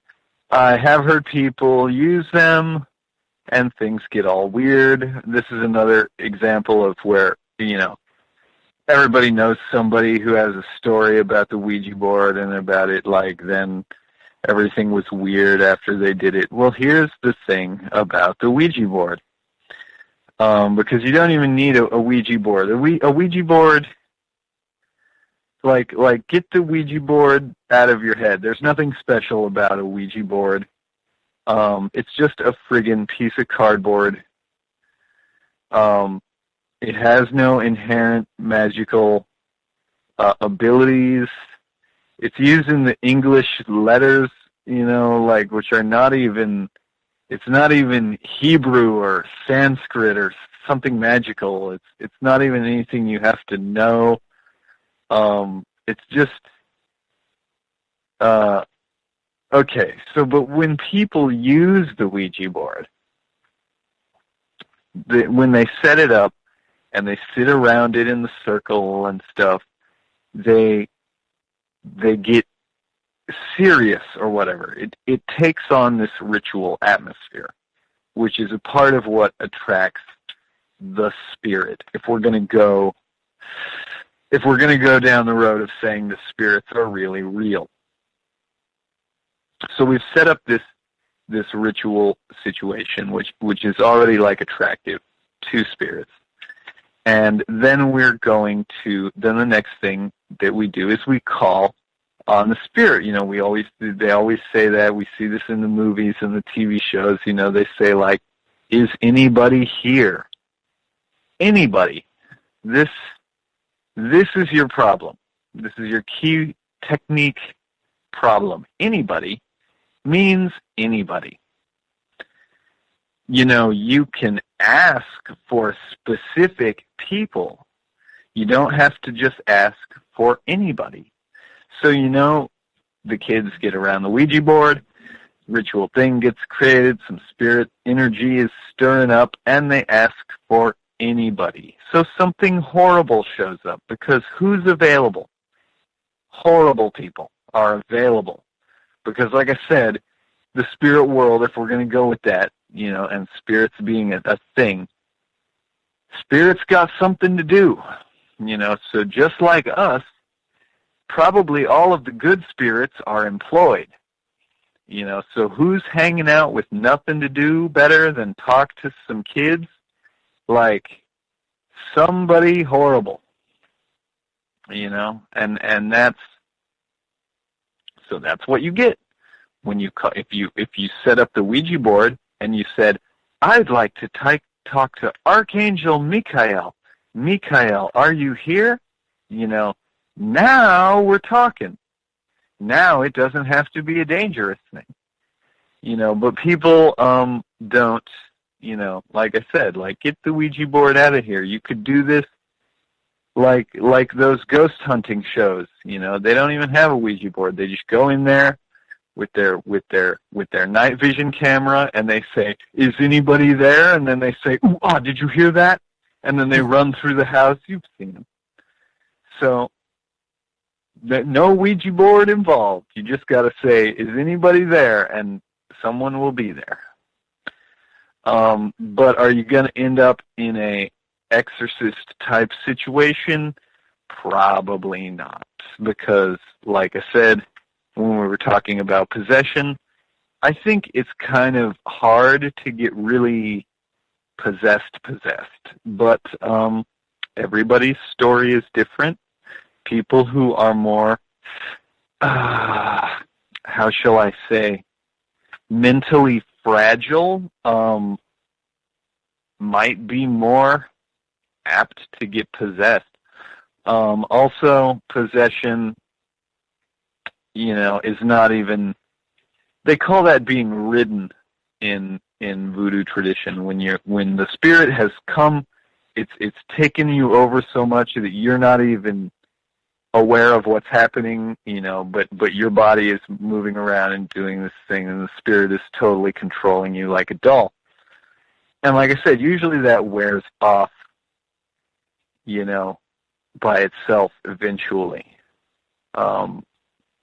If it doesn't, then it's really not the fault of the magic, I'm going to say. If a person couldn't recover, from it and spends the rest of their life in a mental institution thinking that they're Napoleon, that person was probably going to end up in the mental institution anyway. Do you ever do things to divine the future using tools like tarot cards? I use tarot cards. Tarot cards are a thing. I don't know how. I don't like I was saying about spirits and them being maybe not real, and like I was saying earlier about paradigms and kind of like how you believe that this stuff works. I try to keep it towards the skeptical side. So I do use tarot cards, but are they of a mystical nature in any way? No. They have these symbols, and the symbols, they're not all completely open to interpretation to mean whatever you want them to mean, but they are very open to interpretation. And also, it's kind of one of those just, we're all the same things, and it's, we all have love and loss and birth and death and money problems and more love, and we eat and we go to parties and we go to the bathroom, and sometimes we go in the water, and we all do the same stuff, so like these cards, when you shuffle them up and you lay them out, they allow you to think abstractly about your life situation in a way that occasionally provides new perspective, that you didn't have before because you were mired in your own thought patterns. I'm sorry, Billy. Sorry to interrupt you, but it looks like we have a caller on the line. Caller, are you there? Yeah, how you doing, Daniel? Awesome show. Thanks. Mike. Hey, Mike. How are you doing? Did you have a question for Billy? Yeah. Well, about the magic wands. I make my own magic wands, and I practice my own style of magic. I don't follow any sort of anything. It's just sort of I was born with it. And I was just wondering what he thought. I use driftwood and crystals. Driftwood is very cool because, of course, it's mysterious. Like how, where did it come from? Yeah. Okay. So it's not like ocean driftwood. Yeah, But that aspect, because I don't know where it came from. You're right, but it sure looks. And how the way that water polishes things is very beautiful. I find ones. I go to the beach once a year at the early part of the summer or spring. When the ice melts, that's when you find the best pieces. Well, like I was saying. Go ahead. Oh, okay. Well, like I was saying, I think that the ceremonial tools have a place. I certainly own a lot of them myself. Lately, I've been trying to move in a more practical direction. I'm trying to think about multifunctionality of my ceremonial tools. So right now, something with a crystal in it is probably a little too fragile for me, but I do love to see beautiful pieces of art. What do you mean fragile? What do you use your wand for? And do you believe in mind over matter? Right now, I'm using a crowbar for a wand because, symbolically, because I can open doors with it. And I can actually open doors with it. It's not. It's not a myth. Neighbor's apartment, and bingo, magic! I got free beer. Not that I'm opening anyone's doors with it, but the concept is, there. So, I haven't. The wand is so mysterious, really, because it is just used for gesturing. Usually in rituals. So, sometimes I use a spoon. Sometimes I use it depends on the ritual I'm doing, what object I will select to have be my wand at that time. I don't really have one magic wand to rule them all and in the darkness bind them. Awesome. Did you have any more questions, Wolfman Mike?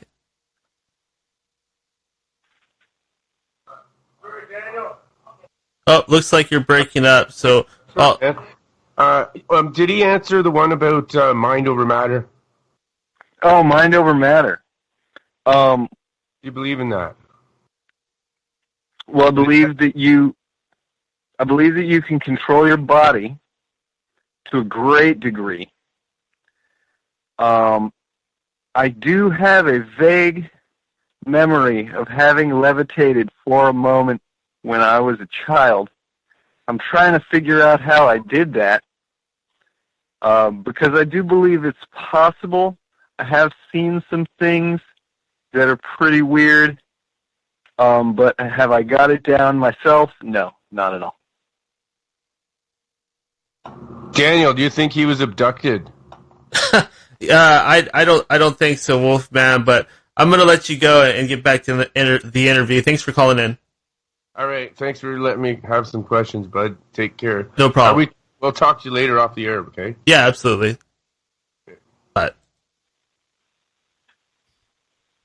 and Billy, I did have just a couple more questions for you. We are Sure. approaching the bottom of the hour, but how do you feel about aliens? You did have a very interesting theory, but do you believe that there are actually aliens out there? Okay, well, planets that have water are not too terribly uncommon. We've, of course, found planets that have some kind of Earth-like atmosphere. I don't know that we've found planets with, like, vegetation on them yet, but that would be enough right there to say that we're having aliens. So I don't even know if we've found, like, space rocks that have real microbes in them yet or anything, because that's aliens right there too. Are there aliens who are like buzzing around in our skies right now? I don't know. It's possible, but I think it would be a bigger deal than it is. I don't think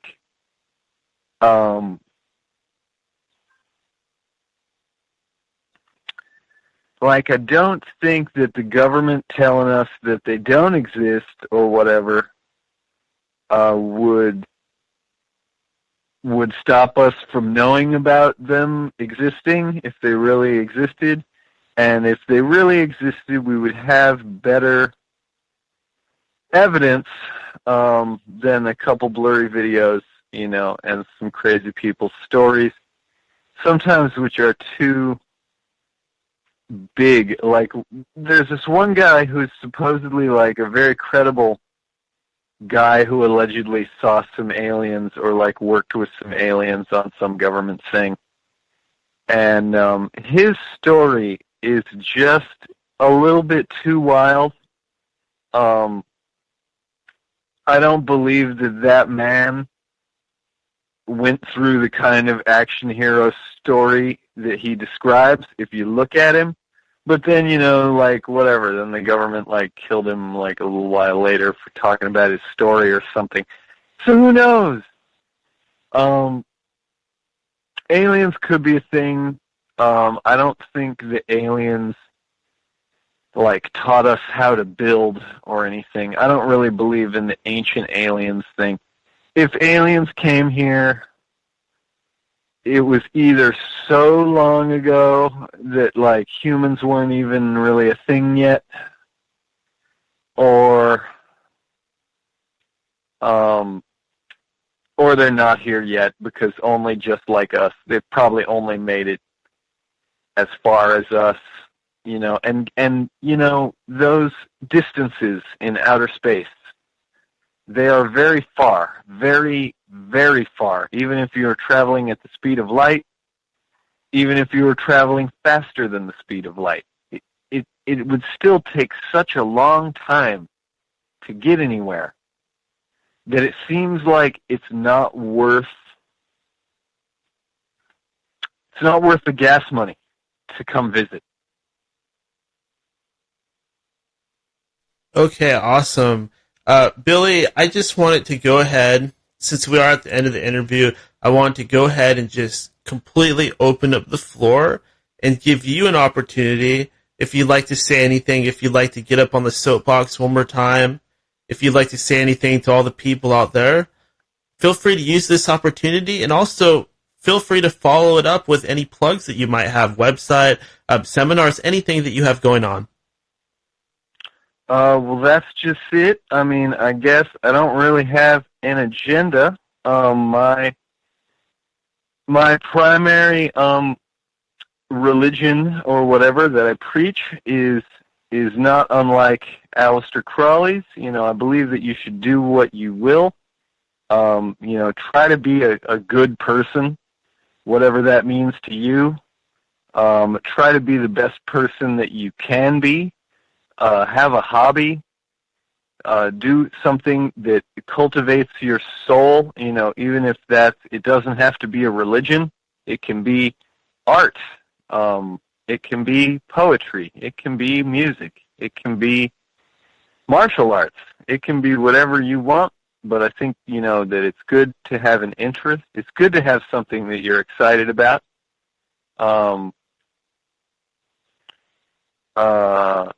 I'm not going to say we should all love each other in peace and lovingness and mankind. Wouldn't it be nice? But, some antagonism makes you strive for evolution. So we can't have everything be peaches and cream. And then, I'm Billy Brujo.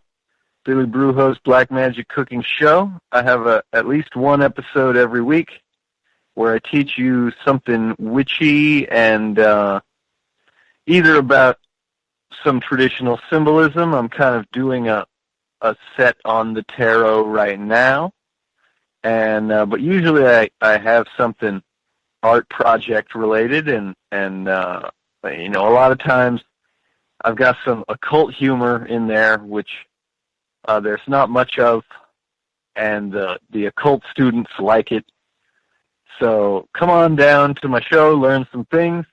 I've got this book out right now, the Book of Artifice. There's only a few copies left because it is a limited run. Get in contact with me personally, billybrujo@gmail.com, if you are interested in buying one. My next big project is I'm going to do a tarot deck myself, which synthesizes all of this stuff that I've been talking about the tarot on my show lately. That's my next big project. After that, I'd like to do another edition of my book because it'll been out there enough time that the people reading it will have given me some feedback, and I can maybe make some revisions to future editions. And so the tarot deck is next. The book version 2 is going to be after that. And I'm sort of coming out of retirement. I might do limited runs of some spell powders, oils, perfumes, components. And I also have just some fun stuff to sell. I might start taking payments in exchange for sending out sort of surprised gift packs to people. I'm working on that. More on that in the future. Check out my show and my channel for future details.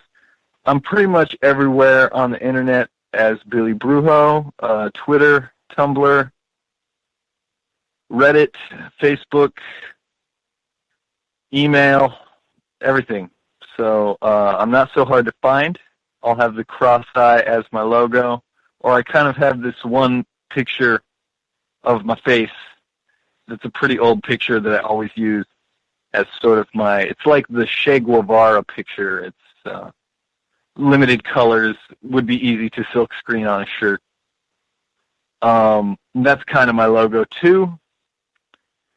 My website is billybrujo.com. Don't look at it. It's terrible. I need to really update that.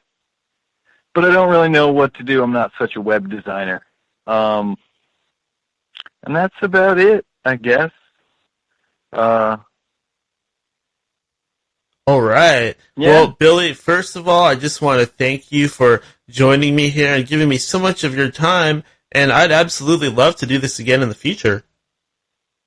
Certainly. If you're ever talking about, I've got a lot of opinions on a lot of things. Some of them are a little out there, but depending on how out there the topic is, sometimes it's fun to hypothesize about what could be out there. Yeah, absolutely. So, certainly. Yeah, you're my type of guest because you kind of have an opinion on everything and you make it interesting. So definitely awesome. And until then, I'll talk to you later, my friend. All right. Until next time. Bye. Bye. All right. That was Billy Brujo. And like I said, just awesome talking to him. I expected to learn quite a bit about magic and talk about that quite a bit, but he has some really interesting theories and things like that. It was kind of nice just talking to him about other topics too. I definitely want to have him on here again because of that. A very interesting conversation there. As you guys know, this is when we will go to our break. We're going to take a, 5-10 minute break. That doesn't matter at all to you people that just listen to the podcast form, which is actually most of you. But for those of you listening to the live show, feel free to listen to these tunes coming on. These are Al's songs, Al's band, Circle A Productions. Gonna play a few of his songs. Haven't played them in a while, so enjoy.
Welcome back to End of Days Radio.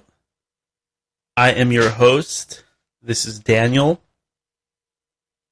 And I am so glad that you all are still here.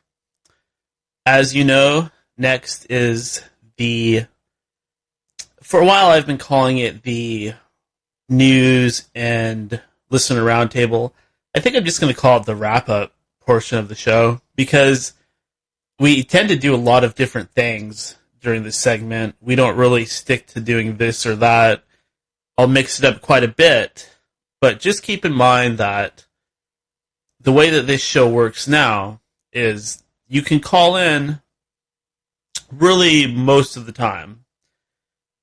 I would say give me 10 to 20 minutes into my interview before you start calling. But so long as you give me a little bit of time to warm up and talk to my guest, then you can call in. And when you do come on the line, wait until I go to you. Don't just start talking. Wait until I bring you on. That way, the guest isn't getting interrupted. And if we do things that way, things should run smoothly and everything should go perfectly. So I think that those are some pretty good ground rules. And by rules, I just mean things that keep the show moving and keep the show as entertaining as it should be. If we can stick to those rules, I think that we'll have a pretty good thing going. And as you know, you can call in anytime during this portion of the show as well. So if you'd like to call in, go ahead. I do have quite a bit to talk about. I'll go ahead and start things off by reading a letter from a listener. Let's see here. Okay, this email comes from a guy named John F. He says, Daniel, please stop doing that weird evil laugh that you do. Every time I am enjoying your amazing informative show, and you ruin it with that goddamn fucking laugh that you do. Signed, John F. Are you talking about that laugh, John? Are you talking about that? Some of you guys with your emails, so rude, so brutal. But I want you to be honest with me. If you don't like anything, then I don't want to shut you down. Let me know. Maybe not be quite so brutal. But thank you, John F., for being honest with me and for emailing me. I'll try not to do quite as much. I'll try to cut back on that. I don't even know how that got started. It's not something that I do in my personal life. It's not something that I grew up doing. It's not like an inside joke or something that I do all the time that I think is great. I just started doing it at some point. I don't know why. I'll try. I'll work on that. Oh, I'm not doing a good job, am I? Oh. I do have a lot of things to talk about. I never really seem to run out. But one thing that... Let's see, what should I do first? God, I got a lot of good stuff to talk about.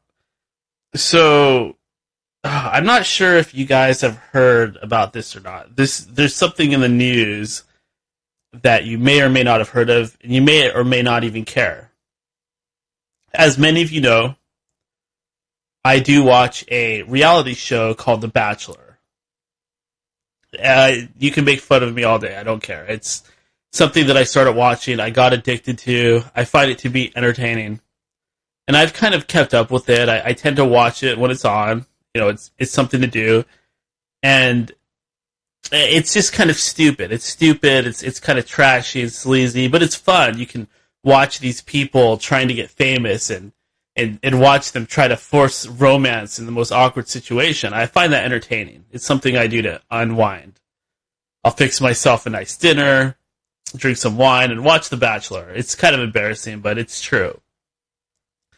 Well, there's a spin-off of The Bachelor called Bachelor in Paradise, where people from the show The Bachelor and The Bachelorette, The Bachelorette is the female version, the people that didn't win, the contestants that went on there. Only one person can win, the person who ends up with the Bachelor or Bachelorette. But the other people will go on to these other spin-off shows. Like there was one years ago called Bachelor Pad, and that got canceled. They started up this other one called Bachelor in Paradise. So I watched the first 2 or 3 seasons, how many there were, and it was fun watching it during the summer. Like it's one of those things that you start to almost look forward to. Like summer's coming. Oh, Bachelor in Paradise is going to be on. Well, there apparently was a very awful situation that went down during the filming of the show. One of the contestants reported that she was, I want to say raped, but I'm not sure if that's the right word for it. She feels like she was made to do something against her consent, or she was coerced. See, the show is always trying to get people to go on there and embarrass themselves. And one of the ways that they do it is by handing out tons and tons of free alcohol. And one of the cool things about getting to go to paradise, meaning you go from being on the show, The Bachelor, Bachelorette, one of the cool things about one of the rewards, the possible rewards you could get, is to go on Bachelor in Paradise, because they give you tons and tons of free alcohol.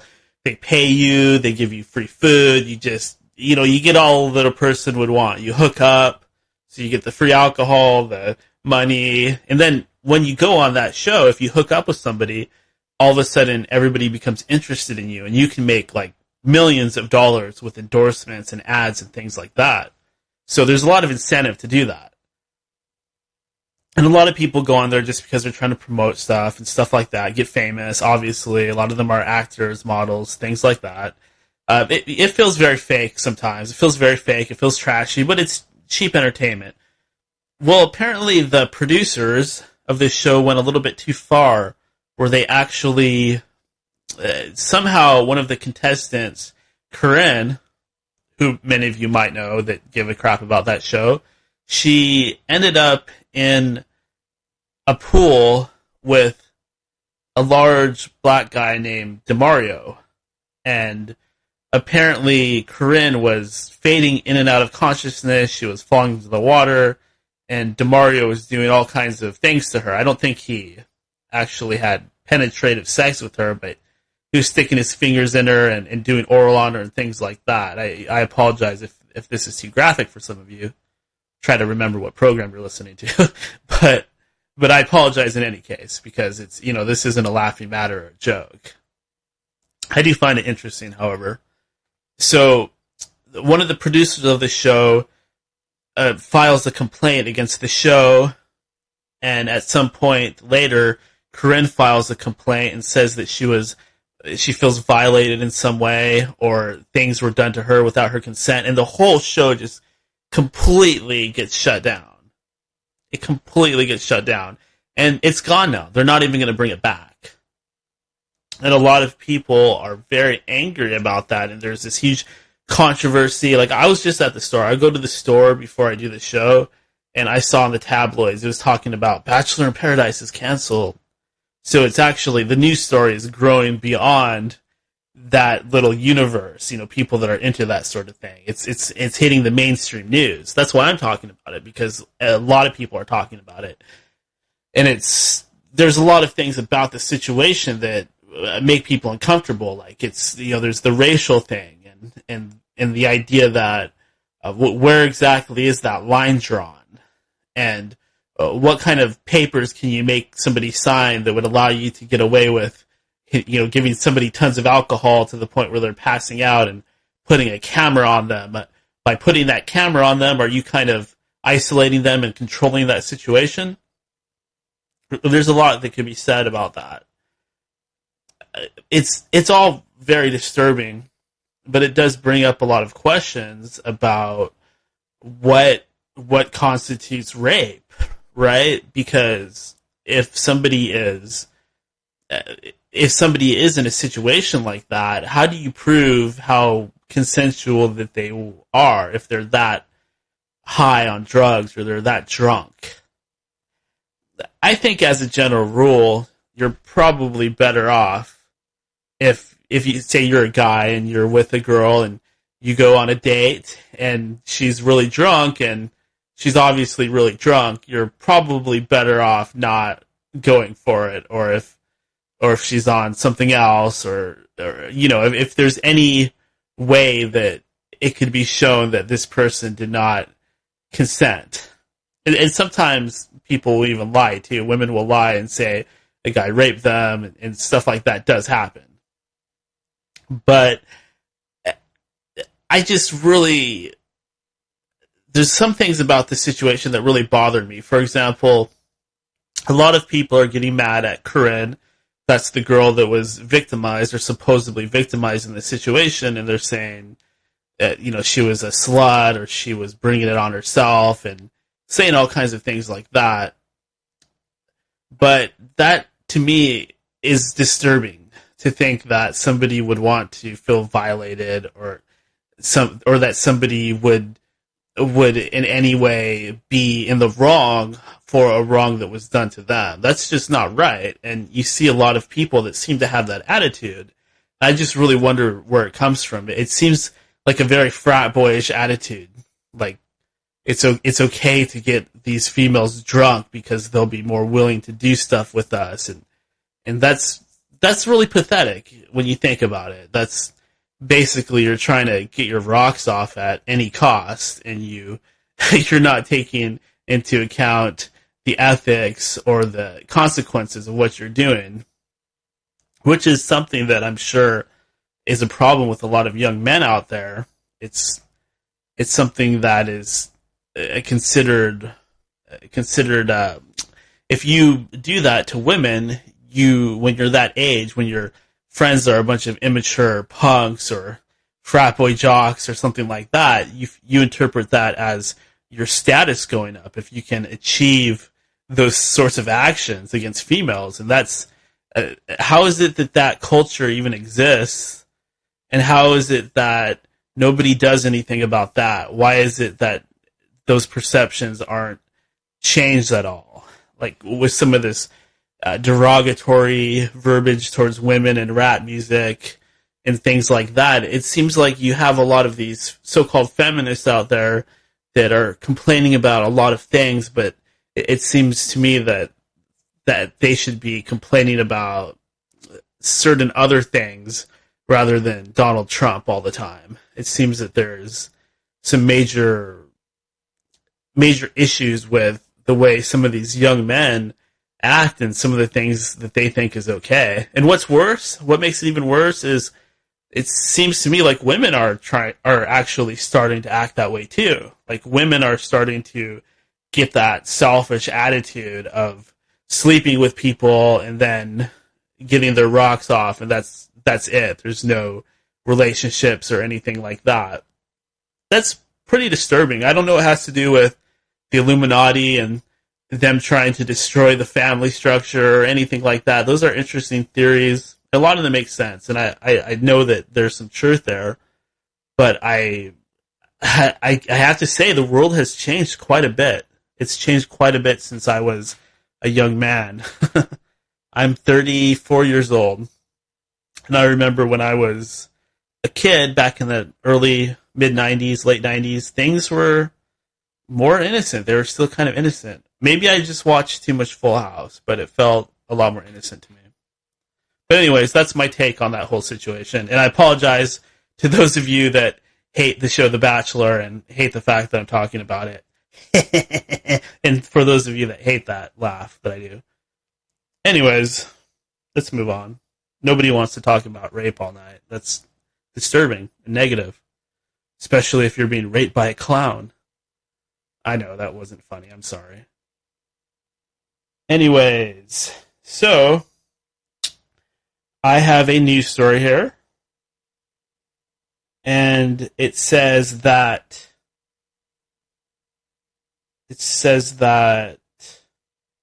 sorry about that. This comes from news.cornell.edu.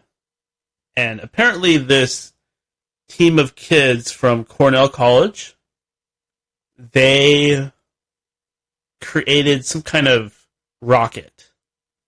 They made a rocket, and they entered it into a contest, and they won a prize with NASA. Sorry, I'm explaining this so slowly and badly. But they won a prize with NASA, and at first I thought that this article said that they would get to go into space. And I got excited about it because I suddenly thought to myself, okay, none of this flat earth stuff is true. Because these kids just won a prize to go into space. So I'm going to log this news article, and I'm going to keep track of it, and I'm going to make sure that these people are real and everything. And if this is legit, then that proves right there that the Earth isn't flat, and it proves that we have indeed truly gone into space. But then I actually read the article, and it turns out that the kids don't get to go into space. They're going to send their freaking rocket thing into space, like whatever thing that they made. And when I saw that, I was thinking, oh, okay, well, that does me no good. I don't care if their stupid rocket goes into space. Maybe if it has a camera on it. I was really hoping for something there. Why can't we go into space? Why can't I go online somewhere and buy a ticket for like $5,000 and go into space? It doesn't seem like it should cost that much. I mean, can't they make something equivalent to a school bus that shoots up into the outer limits, that shoots up into the outer edges of the atmosphere into space? Can't they make something that can fit a lot of people on it so that it's not that expensive? Maybe so that it's only $1 million, so at least millionaires and billionaires can go up there? Are you telling me that won't pay for itself, even with all these tax dollars and things like that? I know. He's being stupid. He's stupid. He believes in flat Earth. He's stupid. But have you actually looked into it? Why is it that we don't have one real actual photo from space of the Earth? Why is it that all we have are composite images? Why does the International Space Station, ISS feed, the live streaming feed on YouTube look fake? It looks totally fake. It looks like CGI. Are you telling me that's real? Where are the clouds? Why don't the clouds dissipate and move around in patterns? Why does it look like some lit up glowing CGI thing? Especially the nighttime pictures. Those look really fake. Okay. What else do we have here? I don't know if it was the last show or the one before that. And if you haven't listened to the last few shows, you really got to go back. As you know, this is Magic Month, and we've been bringing on nonstop magicians. So we've been having some really good shows. And sorry, I got distracted by the chat room. But what I wanted to talk about was the past few shows that we've done, and you really need to go back and listen to those if you haven't listened to them yet. This is Magic Month. We talked last show with Andrea Vitimus, a magician. Very good interview. The show before that was Thomas Hatsis talking about witches and psychedelics and things like that. And the one before that, we had E.A. Coetting on. Richard Bruce was on the show before that talking about reptilians. Not really magic related, but very interesting. And before that, Robert W. Sullivan was on here. Robert W. Sullivan IV was on here, and we did cover quite a bit of magic topics on there. So if you're into this sort of thing, then you must just be in paradise this month, because this is Magic Month, and we're getting a lot of information out there. Like I said, one of the goals of this show is to take all of that secret information and just make it available for everybody. I don't think that anybody has a right to certain information and certain knowledge. I believe that information should be for everybody. We should all be playing on an equal playing ground. There shouldn't be people out there that have all the secrets and the power and the wealth and the know-how. That's not right. So why don't we take these secrets and do what we can to make these topics more popular and encourage other people to do stuff like this? Like, what about podcasts? How many of you want to do what I'm doing right now, want to start a podcast? Well, I'm not opposed to that. I would love if you would do that. The more people that are out there doing this, the better. If there's some way that I can help you, I would be more than happy to. if you need tips or some direction to get started, I'd be more than happy to help anybody out, because this isn't a competition. It's not like this is where I clock in and do my job and I make money, and if I don't make the money, then my kids aren't going to eat. It's not that sort of thing. It's a hobby. It's fun. The more people doing this and the more people interacting and the more people I'm interacting and networking with, the better. I'd love to help you out if you're interested in doing something like this, because it's just going to make the whole thing bigger and better. The main problem right now is the youth. They don't understand this stuff. They don't get it. They don't understand it. They don't want to. They don't even believe it exists. It's the kids. You gotta really you have to care. You can't be like one of these teachers that power trips and flunks people and just, acts like somebody that hates kids. You have to care about the future. You have to really invest in the future. You can't just think about yourself or your own selfish happiness and pleasure. You have to think about the future. You got to think about the little sprouts. You have to think about where things are going. If you can just avoid fucking up young people and the youth, then you're doing a lot more than others out there. Looks like we got a call. Howdy, howdy. Hello there. There we go. Oh. Is it him? It is the Wolfman. Hey, it's the Wolfman. Wolfman Jack. Wolfman Mike. Oh, Wolfman Mike. From Ontario, yeah. I thought perhaps we were being visited by the dearly departed spirit of Wolfman Jack. Well, I could always play some rock and roll on some old vinyl. Let's spin some there, buddy. All right, yeah, can't you dig it? That's right, folks, because this is Magic Month, because we've been summoning, we've accidentally summoned the spirit of Wolfman Jack, and he is now united with our airwaves. Yeah, baby, and we're going to spin some vinyl for you. Play some old Elvis, his first record released. Hello? Oh, we lost him. We lost the Wolfman. Wolfman, can you hear me? Hey, where are you? He's going to have to call back in. Wolfman, if you can hear me, then call back in, because I can't hear you. I don't know what happened. Your mic got unplugged or something. There's some kind of technical issue. Oh, there he goes. He figured it out. That was Wolfman Mike. That wasn't Wolfman Jack. We just like to play around like that. Or I do. I like to play around like that. Because I like Wolfman Jack. Like, Wolfman Jack was the man. He was so charismatic. And so many people heard him back in the old days. And he was, in my opinion, the first really, really great radio guy that was a household name, that not only would play the vinyl, but brought a lot of personality in there as well. And that's no disrespect to anybody else out there that I don't know about or I'm forgetting. I just think that Wolfman Jack he's one of the legends of radio. People like him and Art Bell. Art Bell's the legend. Not George Norrie. He's not a legend at all. I don't know what you would call him. He's kind of, he's working there. He's working at that place. That's the most I can say. Howard Stern, I would put up there. I would say that he's a legend of radio. I would say that he's the best that there has been ever. I don't think anybody's done it as good as him. He says he's the king of all media, and I would say that that's true.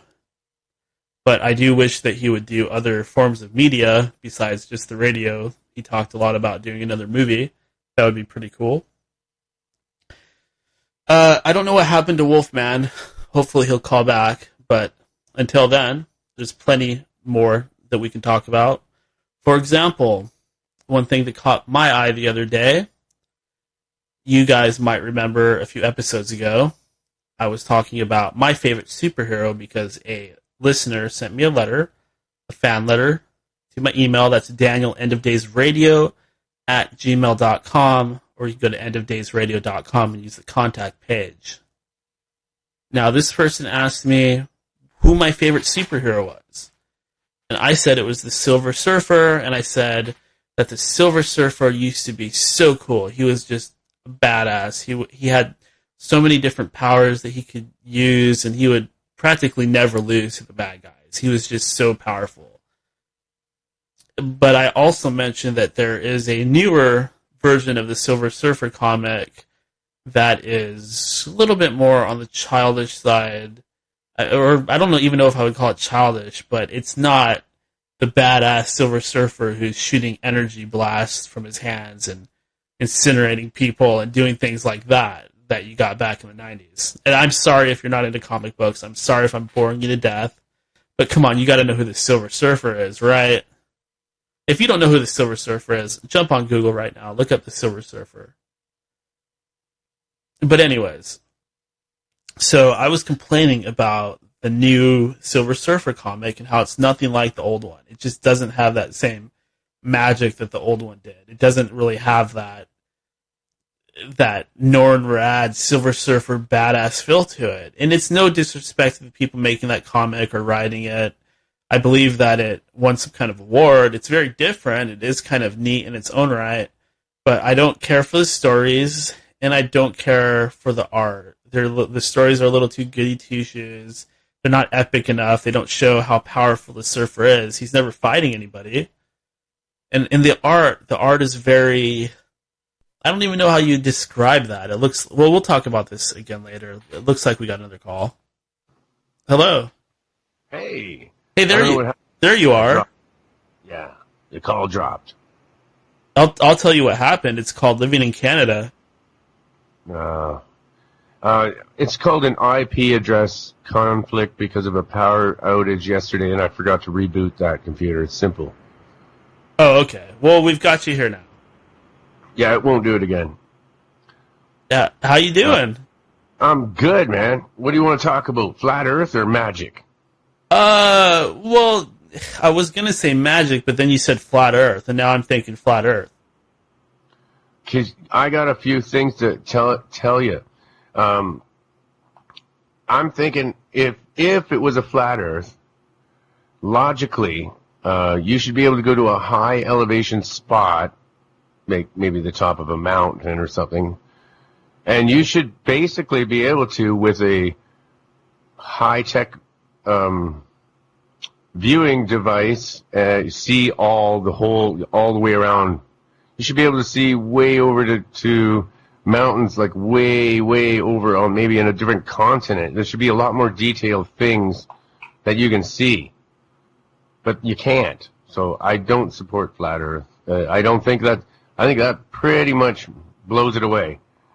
Because if you were up on a high elevated spot, you should be able to see a lot more than we can. It seems to just dip off in the distance, and that supports a round Earth.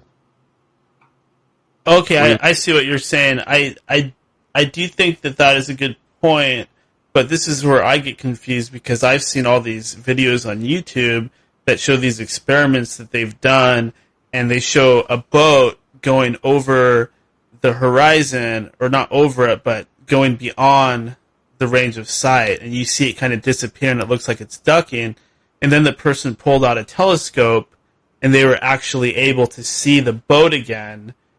I think. Okay, yeah, but if they wait long enough, they'll see the boat dip down again in the telescope. Well, that's because there's something called a vanishing point. It's an object that's become too small and too far away to see. I don't believe that. You can see details of stuff on the moon with a telescope. You should be able to see all the way around this planet from on top of Mount Everest then. You should be able to see the whole flat disk from up there. Well, there's always a point where things become too small to see. For example, the stars in the sky, I can't see them. With the thing like a telescope, then, you should be able to climb Mount Everest and see the whole damn disk from up there. If it's flat, you should be able to see the edges from up there. Logically, you should be able to, because I can take a telescope and look at craters on the moon. So why wouldn't I be able to see the whole flat Earth from Mount Everest, from the top of it? Now, someone told me this, and this is the best argument I've heard yet, that, trying to debunk this flat Earth theory. That's the best one I've heard, anyway. It's logical, it makes sense. And I have to agree. Well, they do have videos where they show a person climbing up a tower or doing something like that, and they've showed all these different ways you can see these things that are too far in the distance, where if you actually took the curvature of the Earth into account and actually looked at the math and at what point that it should start developing a curve, it's been shown that those mathematics, they just don't add up, because you should definitely be able to see a curve from a certain altitude, and you can't. All you can see is just flat. It doesn't seem to matter how high you go.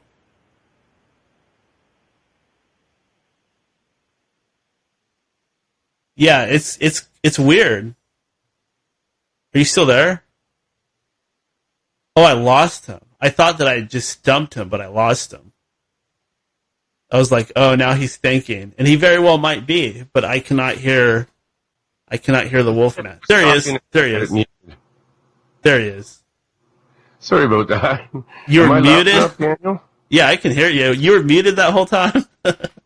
Just for a second while I went to the fridge, but I was still listening. I had my headphones on, and I forgot I muted. But yeah, I got a test to prove or disprove the flat Earth theory.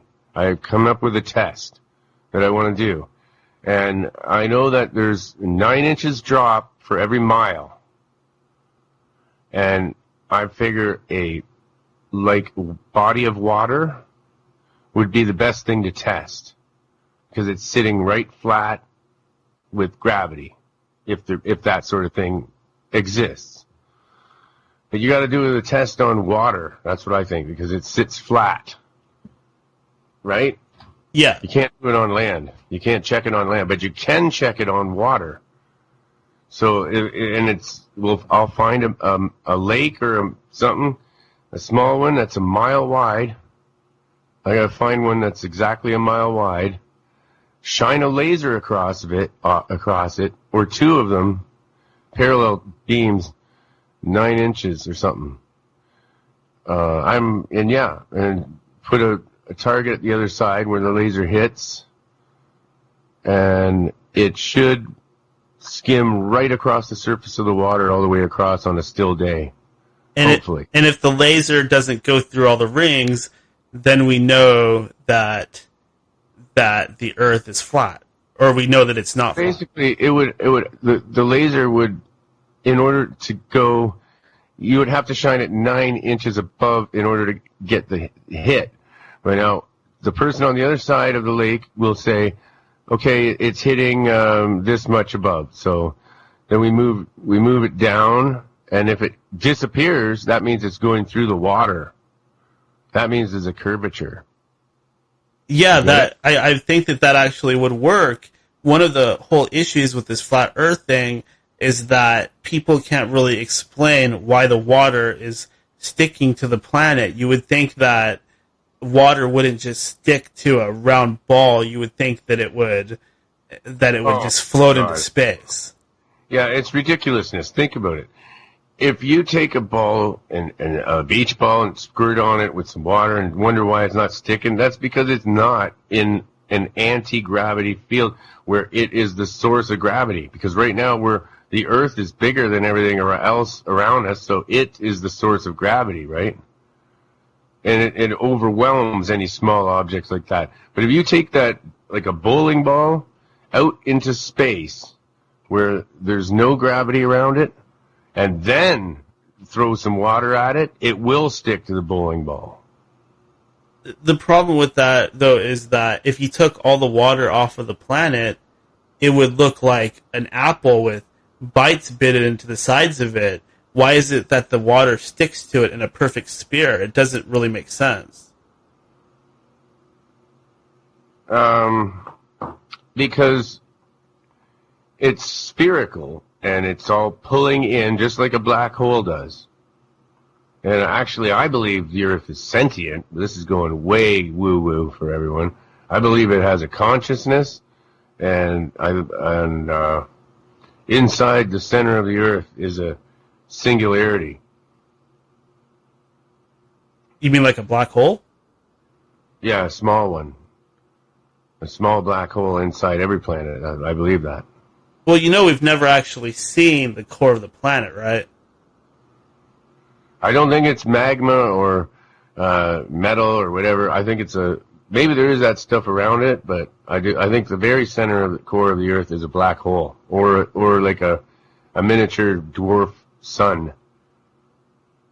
I suppose that a really hardcore Christian would say that it's hot because it's hell. Well, it has to produce heat somehow. This liquid, like volcanoes, and it's got to be there has to be fusion going on in there, or something. Heat has to come from somewhere, from the center of the Earth. Yeah, I mean that's the really theory. Hot, man. You go down, down, down, it gets freaking hot. That means there's an inner sun. That's the theory, but it doesn't make sense. How could this big fire burn without oxygen? No, it's fusion. I think it's fusion, and it's like a nuclear reaction. But I actually think it is some kind of entity. And that's a living entity. That's an energy being.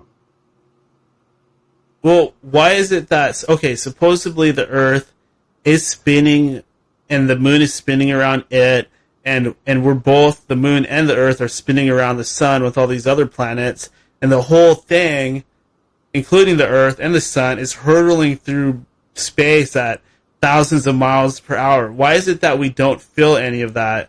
And why is it that we're not constantly getting hit by other planets and other bodies out there? You'd think we would have hit something by now, like a pool ball, like a cue ball. Okay, because the sun is sentient, and it is leading us through the cosmos in an intelligent way, and it watches to try so that none of its planets get hit. It's on purpose. But that theory is... It's way out there, but yeah, I feel that that's what's going on. That theory is more wild than flat Earth. Yeah, that's what I think is going on. But I'm not the only one that thinks that. Some people worship the sun. Yeah, and that's because I believe it has consciousness. When I look at the sun, I do sun gazing. I squint my eyes and I let a little bit of the direct light into because I believe we all have to take in ultraviolet rays through our eyes. Oh, you do that sun gazing. Yeah. And they give you these UV glasses and saying, oh, they're ultraviolet ray protection. Well, you know what that's doing? It's taking away the only good part of the light that you should be getting to keep you sick and dumb, just like fluoride. UV protection, I believe. That's my own theory, but I believe it's another one of those things they do because they know it's good for you. And they always say, don't look at the sun. Well, I'm sorry, but it's good for you to look at the sun with your bare eyes. Just squint really hard and just look underneath it and bring your eyes up and just take a little bit in. I'm not saying stare directly at it. You got to squint your eyes. But there's people out there that claim to not eat. They just get energy from the sun. That is possible. That is possible. I saw it on a documentary on YouTube. I never heard of that one. But what do you think of that experiment? Do you think we should do it? About the one I had with using a lake that's a mile wide? Yeah, but the thing is, though, that I'm almost positive that at some point in the past somebody did a very similar experiment, and they pretty much think proved... anyone's done this. I thought of this in my own... No, not with a laser. That's all you. But and a flat surface of water, a flat surface of water, and we should be able to measure one side. If we do it 9 inches up, it should be 9 inches up at the other side, and somewhere in the middle. Well, I mean, or it should be right. I would go 1 inch. 1 inch. It should be 1 inch on the other side. if it's going through the water, I don't think you'll see the laser come through the other side. It'll be deflected in the water, right? Yeah, somebody did a similar experiment, but they used string, I think, and they actually proved that the Earth is flat. Yeah, I don't trust string, man. String can, nah. A laser has to be a laser, and doing it on land ain't gonna work either. It has to be water. Okay, if the Earth is round and it's spinning, why is it that I can't jump in the air and wind up in China? Because the air is matter too, and the air is moving along with the Earth. The air, the climate, that is matter. But air is matter, man. It's heavy. But you would think that it would make a difference. You would think that, like, if I was to go in a hot air balloon and go up, that I could just suspend myself in the exact same spot for, like, a day. You would then be subjected to the air flow, the flow of the air, which is also matter and heavy, too. Heavier than you think it is. It's just like water. It's just a little thinner than water. If that was the case, then if you move in one direction, you should always feel more airflow and more wind, but the wind blows in all sorts of directions. So that doesn't... No. The air and it moves around with the land masses. It's connected because of it's like it's connected in a way through friction. When the Earth turns, the air goes with it. So that does not work, Daniel. And that theory I just disproved it. It would not work that way physically because of the matter. The air is part of it. The air is not like, think about it like a skin when the Earth turns. The air is the last skin when the Earth turns. And the air goes with the water and the solid matter. It all goes around together. Now, if you go up into space beyond the atmosphere of air, and you hang there, then that will happen, what you're talking about. Then it will happen. Then you will see the Earth turn, and you'll sit there, and you'll see the Earth turn. Okay, but if that were the case, then I should be able to just... Well, if you're in an airplane, and you go from the East Coast to the West Coast, if the Earth was really turning, then it would be faster to go home because you would be flying into the turn of the Earth. No, it doesn't work that way. You don't understand what I'm telling you. The air is part of... If you go up beyond the atmosphere into space and fly home from up there, yeah, then it would be faster. But the thing is that you should still feel it, because if the air was supposedly pushing you along, then you should have more friction in the front of the airplane from the... If the wind is blowing you home from school when you're on your bicycle, yeah, you will go faster. But it all depends on air currents until you get up beyond our atmosphere into space. And then, if you go opposite direction that the Earth is turning, you will go way, way faster and towards your target.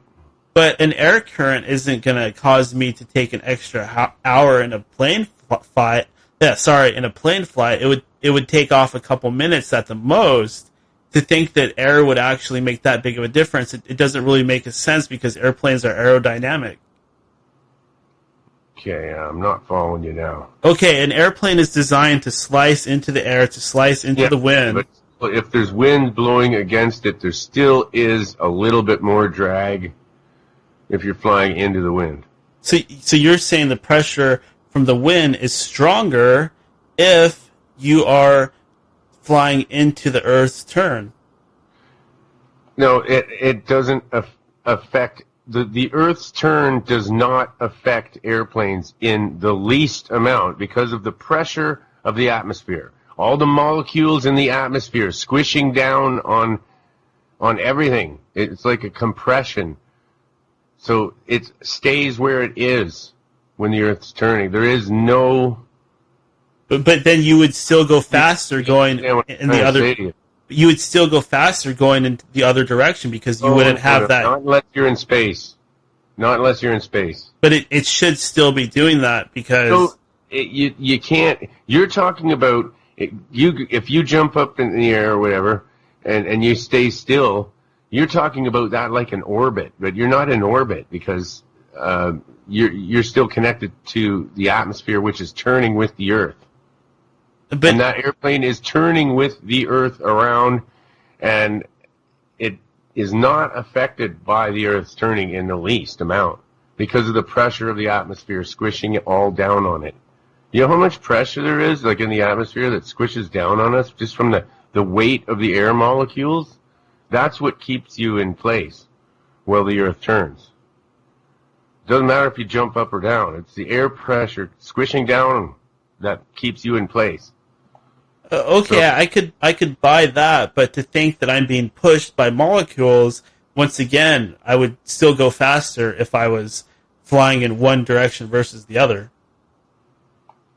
Yeah, okay, so, I've already debunked that too. I've debunked almost every flat Earth experiment they've done. Now I'm coming up with some... I want to totally disprove it, man. I'm sick of it. Well, I would love for somebody to actually prove to me the Earth's round, because I haven't seen one shred of proof. I'm going to prove it to you.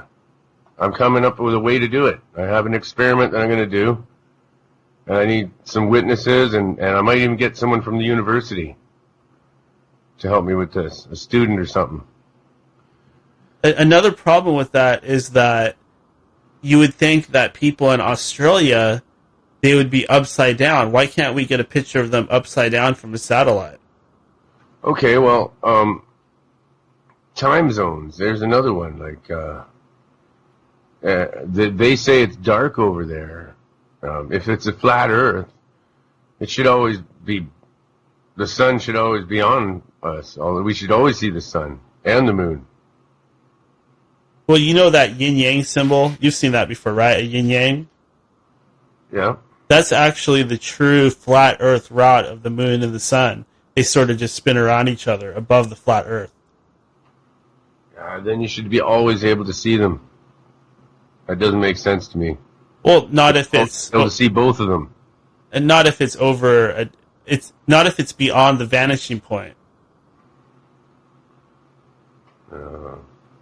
No, I don't believe in vanishing point. That if you have a high-powered telescope, if it's flat Earth, you should still be able to see it. Like I said, you should be able to see everything. Like I can see craters on the moon. So why wouldn't I be able to see the rest of the flat Earth from up on Mount Everest?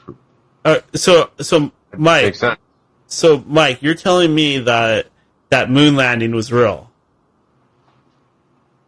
Well, there is a mirror up on the moon that I don't know if that was real. I think they probably did one, but they didn't show us their moon stuff.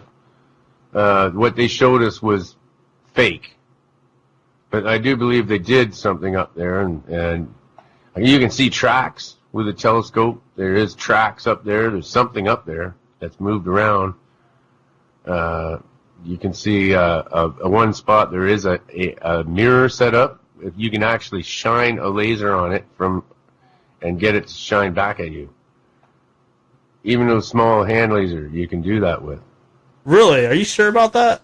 Yeah, I'm absolutely positive. If you know where to shine it on the moon, you can hit that. You can hit the laser.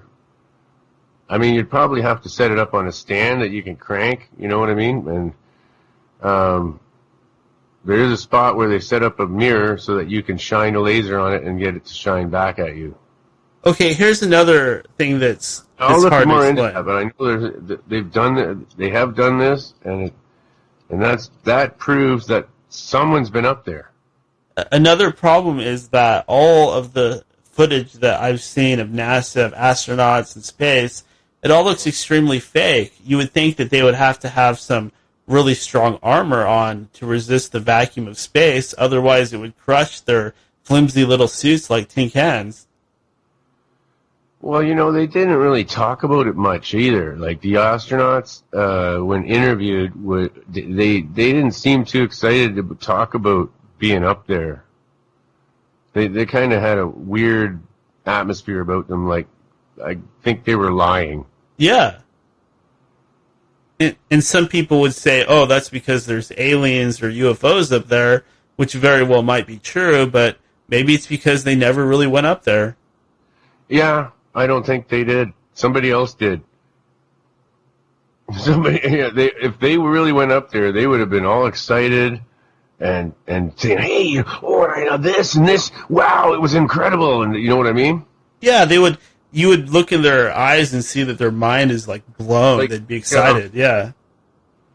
Like Chris Hatfield from Milton, where I grew up, went to high school, right in Ontario here.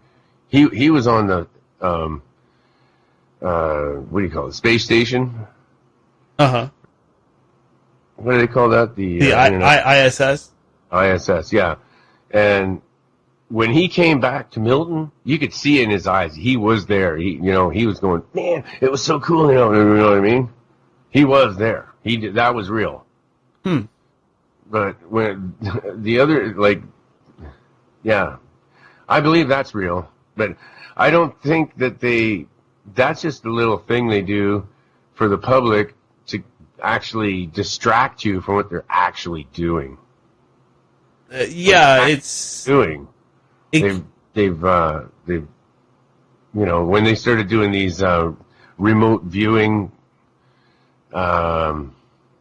classes and they're doing who was it? The CIA that was trying to get people find out who was good at remote viewing for a long time there.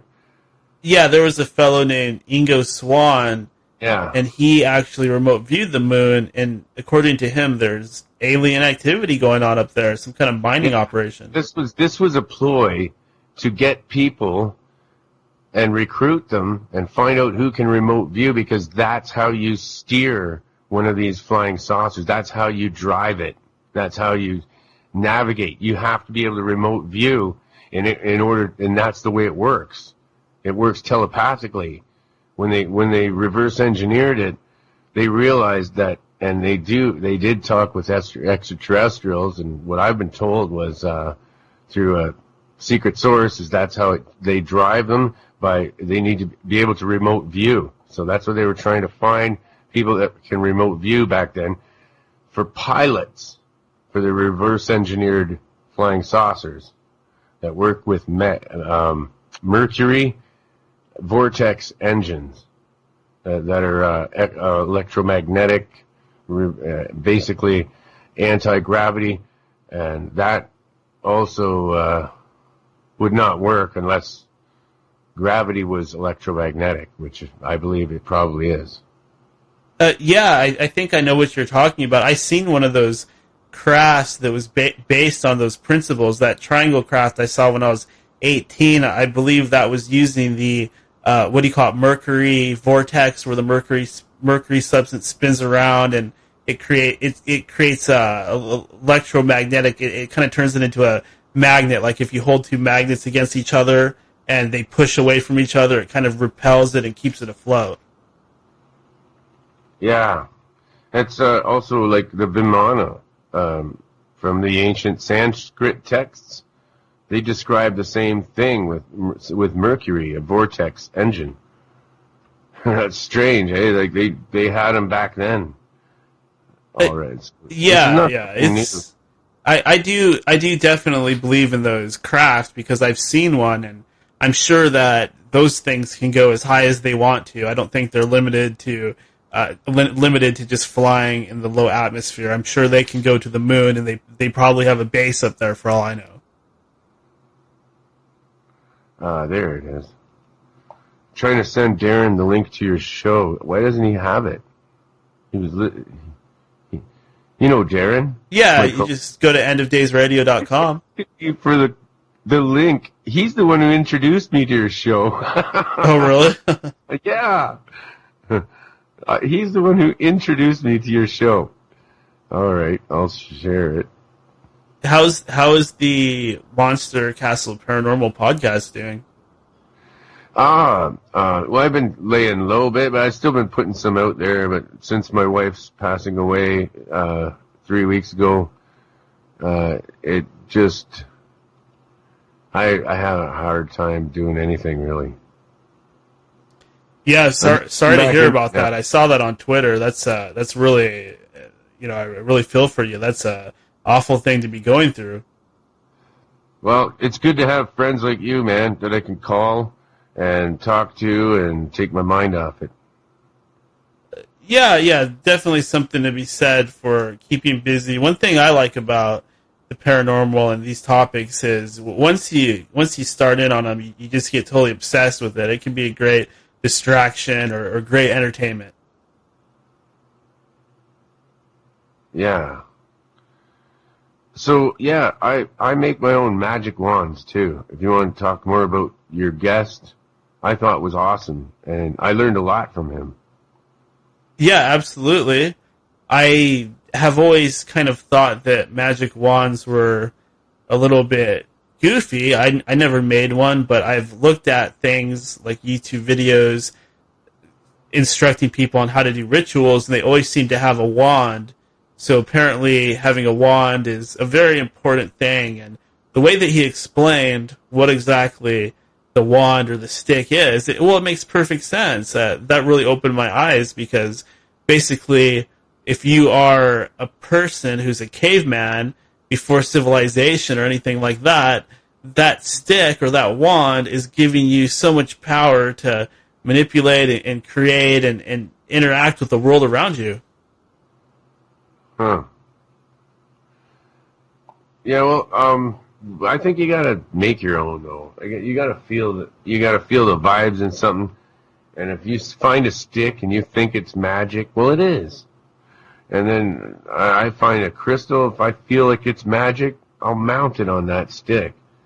And I might even carve some sigils in there. And I usually make those up too. And I just, when I'm carving a symbol in there, I think of something. And so I'm putting my thought into it. And that's a spell. That is a spell. That's what a spell is. Because thoughts, even your thoughts, are spells. It's that simple. When you think, your thought goes out into the universe. It does never go away. It becomes actual matter. Thoughts actually have weight. Have you heard about that? That makes sense. They actually have registered scientifically that when thoughts go out of a human body, they actually have physical weight. It's a very small amount, but it's there. Yeah, I mean, I believe it because, like, think about if you have a head full of nasty thoughts, like if you are always thinking bad things about people, like your coworkers, anybody, even if they deserve it, if you are thinking this stuff, it is going to define who you are. For sure, man. Yeah. And, yeah. I can't remember. I could look it up, but I could back that up with the links to that study that was done about thoughts having weight. So, but then it never goes away. It's so. Yeah, that's. Well, anyways, I've used what I used my magic wand for. What did he say he used his for? I think that he pretty much just uses it for everything, because he does a lot of different types of spells and concoctions. One of the main things he does is he does something called magic cooking that I was supposed to ask him about, but didn't really get into too much. So a lot of his videos are showing how to make things like certain oil substances or magical weapons and things like that. But I can imagine that he uses his wand or his stick for rituals and getting things to happen. Yeah. Pretty cool. Makes me want to go out there and start carving a stick. You can use it for anything. That's right. Anything you think of that you want to try doing and manifesting, you want to bring money to yourself or whatever. Like, I literally do wave the magic wand around in the air when I say it over and over and over. you don't need a magic wand, but it just helps you. Even if you think you're magic, then you become more magic. And Yeah, I've seen I a lot believe of things it. happen that I wish for, and it does happen. If you keep wishing for something, it will happen. Because the only way things happen is you have to start with the drive. You have to want something to happen. And if you say you never want anything to happen, nothing will happen. You'll sit there and your whole life will go by you and nothing happened. Well, I know for sure that if you believe that something can't happen, you guarantee that it can't happen 100% because you won't even try to make it happen. Well, I couldn't find my dog a while ago. And all of a sudden I was freaking out. And I pulled the headphone out, and that's why I couldn't hear the guy for a little while on the show when I called in. But I asked the spirits, help me find my dog. And then I was staring at this dresser that has, not a dresser, it's a armoire. So it has a thing where you can hang your clothes in, and I put my towels underneath. And that's where she was. I was looking at the door, and I was getting ready to go on my bike, and my buddy was going to go with me all around the neighborhood and start looking for her. And I looked at that door, and it was shut. I remember shutting that door. She didn't answer when I called her, but I thought that's where she is. I opened the door, and there she is. You have a psychic connection. Well, I can find anything. You know, my friends always ask me to find shit for them because I'll ask the spirits to help me zone into it, and I find their keys when they're missing, their phones. I find everything. My roommate always asks me where his teeth are. Hello? Yeah. It looks like we have another caller on the line. Hello?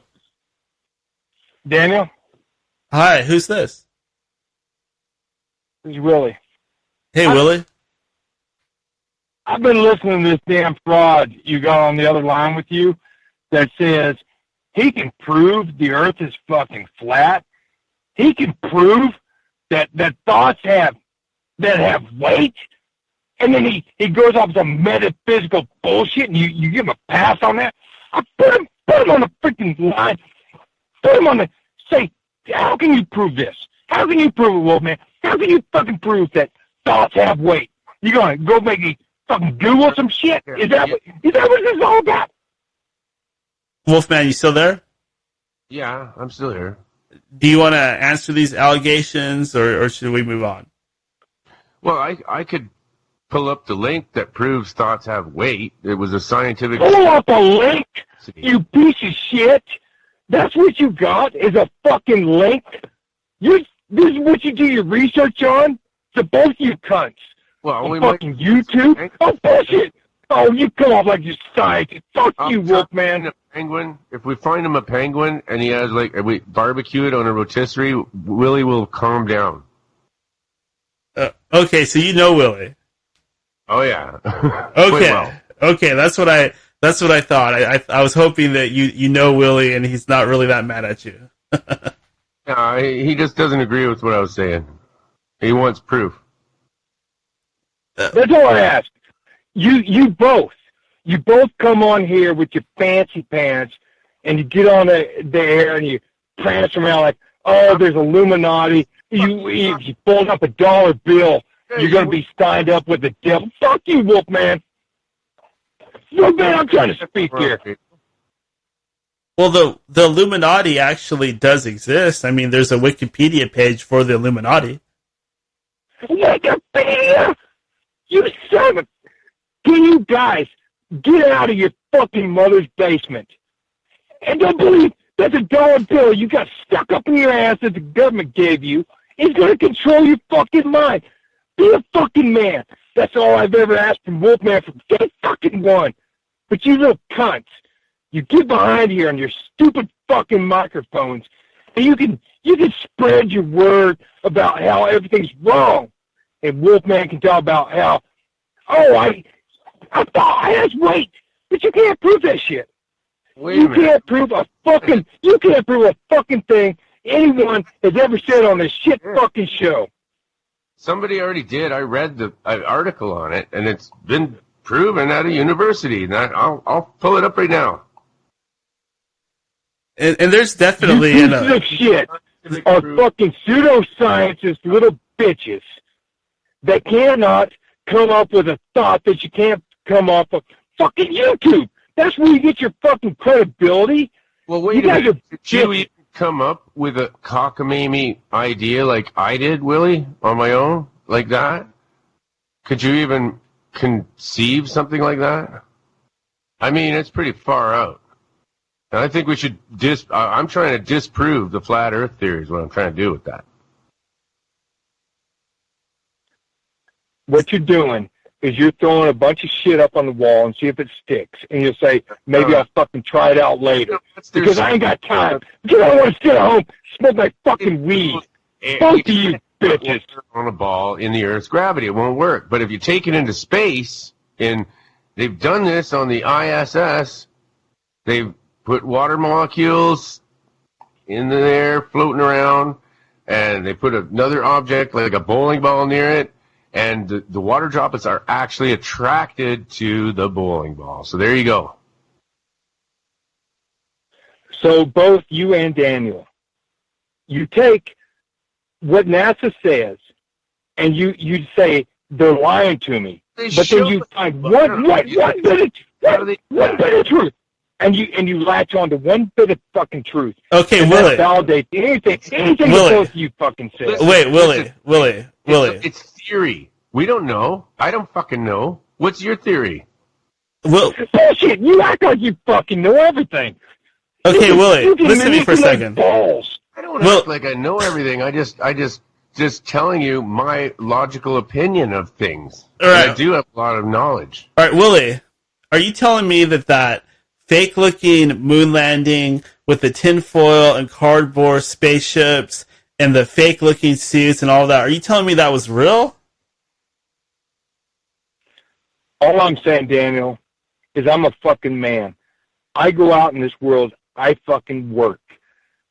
I understand how things work. If I hit a fucking nail, it's going to go down.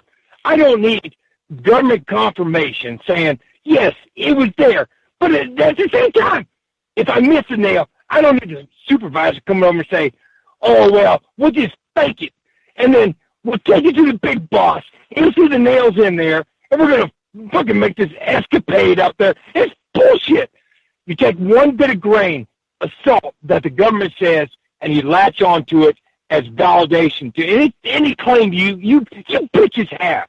Any fucking, you're digging through Twitter to find the grains of salt to validate your fucked up minds. But then you have a whole expose that goes on for fucking months about how they're conning you. But at the same time, you look to these people with your validation. It's fucking pathetic. Yeah, maybe if they fake moon landing, but then again, you throw a ball up in the fucking air, Daniel, and it goes up in outer space, and NASA takes a picture of it, and you're going to get Twitter fucking money from it. You'll be like, yeah, there's my validation. Fuck you. You're playing both sides of the fucking coin. Both you little bitches. You're just ranting like an idiot. You know, what's your theory then, if you're so smart? Actually, you could be wrong about the thoughts having weight, though. I cannot find... It seems to me it's only a theory, and it has not been proven. But it's possible. I cannot find the proof, so you might be right. I cannot find the experimental proof of that. Yeah, I don't know if that one's the real Wolfman. I was kind of questioning that myself. As far as I can see, and I'm digging right now, it looks like it's just a theory. I'm shocked at your lack of research on that subject there, Wolfman. But you want to know my honest opinion? You want to talk about? Go ahead, Daniel. Shame on you for getting Wolfman on here this early. He's been going through a lot. He was already mentally retarded, but now you've got a mentally retarded guy that's going through a fucking life-changing event. So I don't mean to drag Wolfman down. But as far as my thoughts go... I'm a man. I can handle it. Everybody handles things in their own way. This is how Wolfman handles things. Yeah, neither one of you know what it takes to be a fucking man. I know how to go fishing. I actually catch fish. Bitch! Fuck you and your little fucking riding around their bobbers. Fuck you, Canada. You suck my dick. I don't You want to know my truth? Just dynamite. Can we talk serious here for a second? Of course. Go ahead. Man, you might have to mute for this, Wolfman. All right. You guys talk about all this crazy stuff. But the most logical thing is we are actually living in a damn hologram world. So everything is fake except the hologram world. No, we are living in a computer simulation. And that would explain deja vu. That would explain your fucking Mandela effects and all that other bullshit. And at times when you know someone's looking at you and, you know what I'm saying, you wake up and you just know something's whatever. That's, I think, and if you do the math, like Elon Musk did, then the chances are that we are actually living in a freaking computer simulation. I'm not opposed to that. There's a lot of things that make sense about that. Well, that would explain more so than a fucking flat Earth that the moon can actually eclipse the sun perfectly. The odds of that happening are astronomical, I guess. And you know, you can't explain away deja vu. You can't explain away premonition. You can't explain away feelings and stuff like that. That's all something that I think plays into that we're living in computer simulation. Willie, where are you from? Look, you son of a bitch. I'm a man. I'm fucking American, and that's where I'm from. I'm a goddamn American. I ain't no stupid-ass Canadian. Well, yeah, I know you're an American, but you have it sounds like you have a southern accent. I was wondering where exactly you're from. Look here, you piece of shit. I think I used to live in Texas. I used to live in Texas. I have absolute no respect for fucking Texans. They're the worst piece of shit that's ever been on this world. If you ever move out of Texas and you say you're driving a cab and some fucking Texan gets in there, all they want to do, they got this shit where they talk about Texas. They want, oh, hey, let's spend a whole fucking weekend at a lake talking about Texas. They're the most worthless pieces of cunts in the world. As soon as they're out of the state of Texas, there is no person worthlesser in the fucking world. They want to say, oh, I'm David Crockett. Yeah, you lost the Alamo world, you bitches. Fuck you. I like your barbecue and all that bullshit. I was proud to be a Texan, but I'm more proud to be the fuck away from that shit place now.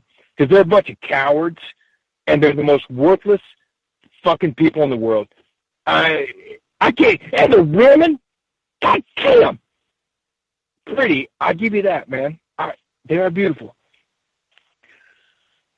But if your man aim out, you get a fucking job. Honest to God, when I was down there in fucking school, it was a thing. You would get a paddle. The damn coach had shit where he drilled the fucking holes in the board. He would paddle your ass.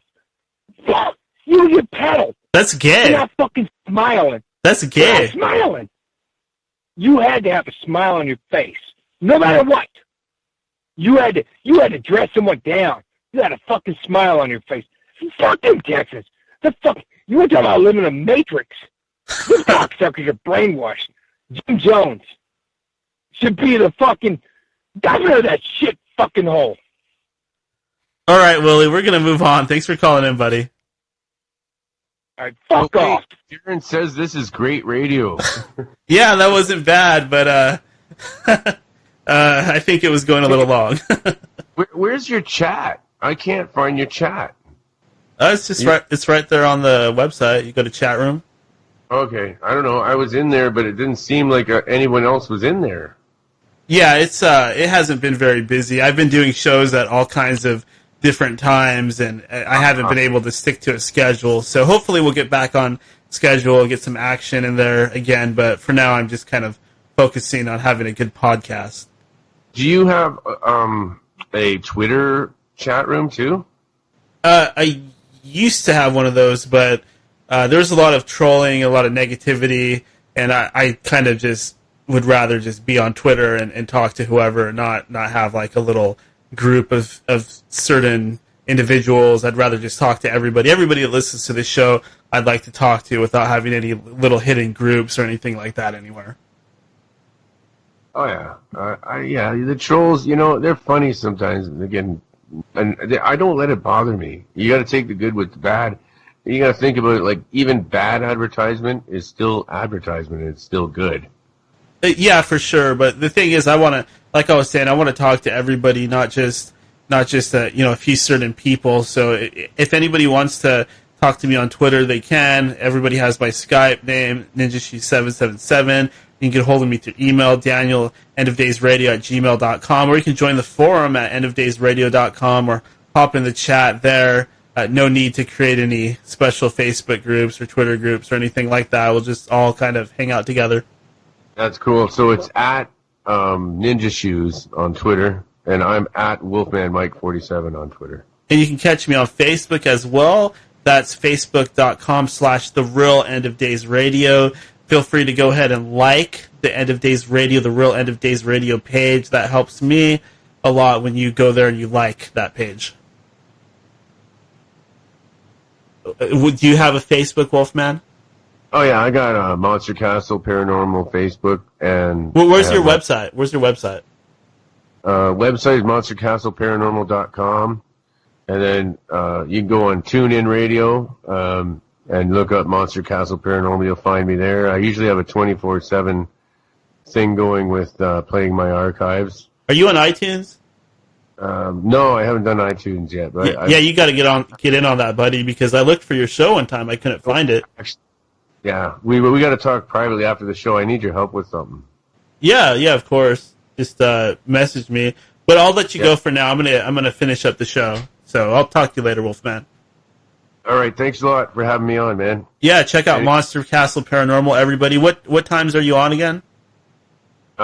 Saturday, midnight Eastern Central Time, always live from 3-hour show, and I usually do a Dirty Rotten Taro afterwards, which is a comedy show, and it's not for everybody, but we do tarot readings, and they become twisted. Sometimes I do, sometimes they turn out good, sometimes they're just funny as hell. I try to throw a punch in at the end of them, and I also do prank phone calls and stuff. And we get really crazy on that show. It's a lot of fun. All right, awesome. And I will talk to you again, Wolfman. All right. Yeah, you can find that on Spreaker.com. All right, I'll talk to you later. Bye. I know. And there you have it. That was Wolfman Mike going through some hard times, but still taking the time out of his day to call in and join me here on End of Days Radio. Still broadcasting from those beautiful broken ruins of Babylon. And there are just a few more things I want to talk about. I don't have a whole lot of time because we are getting close to 4 hours, and I don't want to make this show too super long. Otherwise, no one's going to have time to listen to it. So I have a couple more emails. I'll just read one of them for now, and I'll save the other one for tomorrow. Yes, we're on again tomorrow night at the standard time, or sort of the standard time, at 8 p.m. Pacific Standard Time. I will be talking to David Charles Plate about some very interesting topics. There's also a lot more shows headed down the pipe as well that I have not added to the schedule yet, but I will do that as soon as I'm done with this show here. Okay, so I think I'm going to save this one. I'm going to read this one because of our buddy Willie, who was kind of coming from a similar place. This is from Mario. He says, Daniel, all the things you cover are fake. In fact, you are a snake oil salesman, just like Alex Jones, who you claim to hate, yet you constantly quote. Signed, Mario.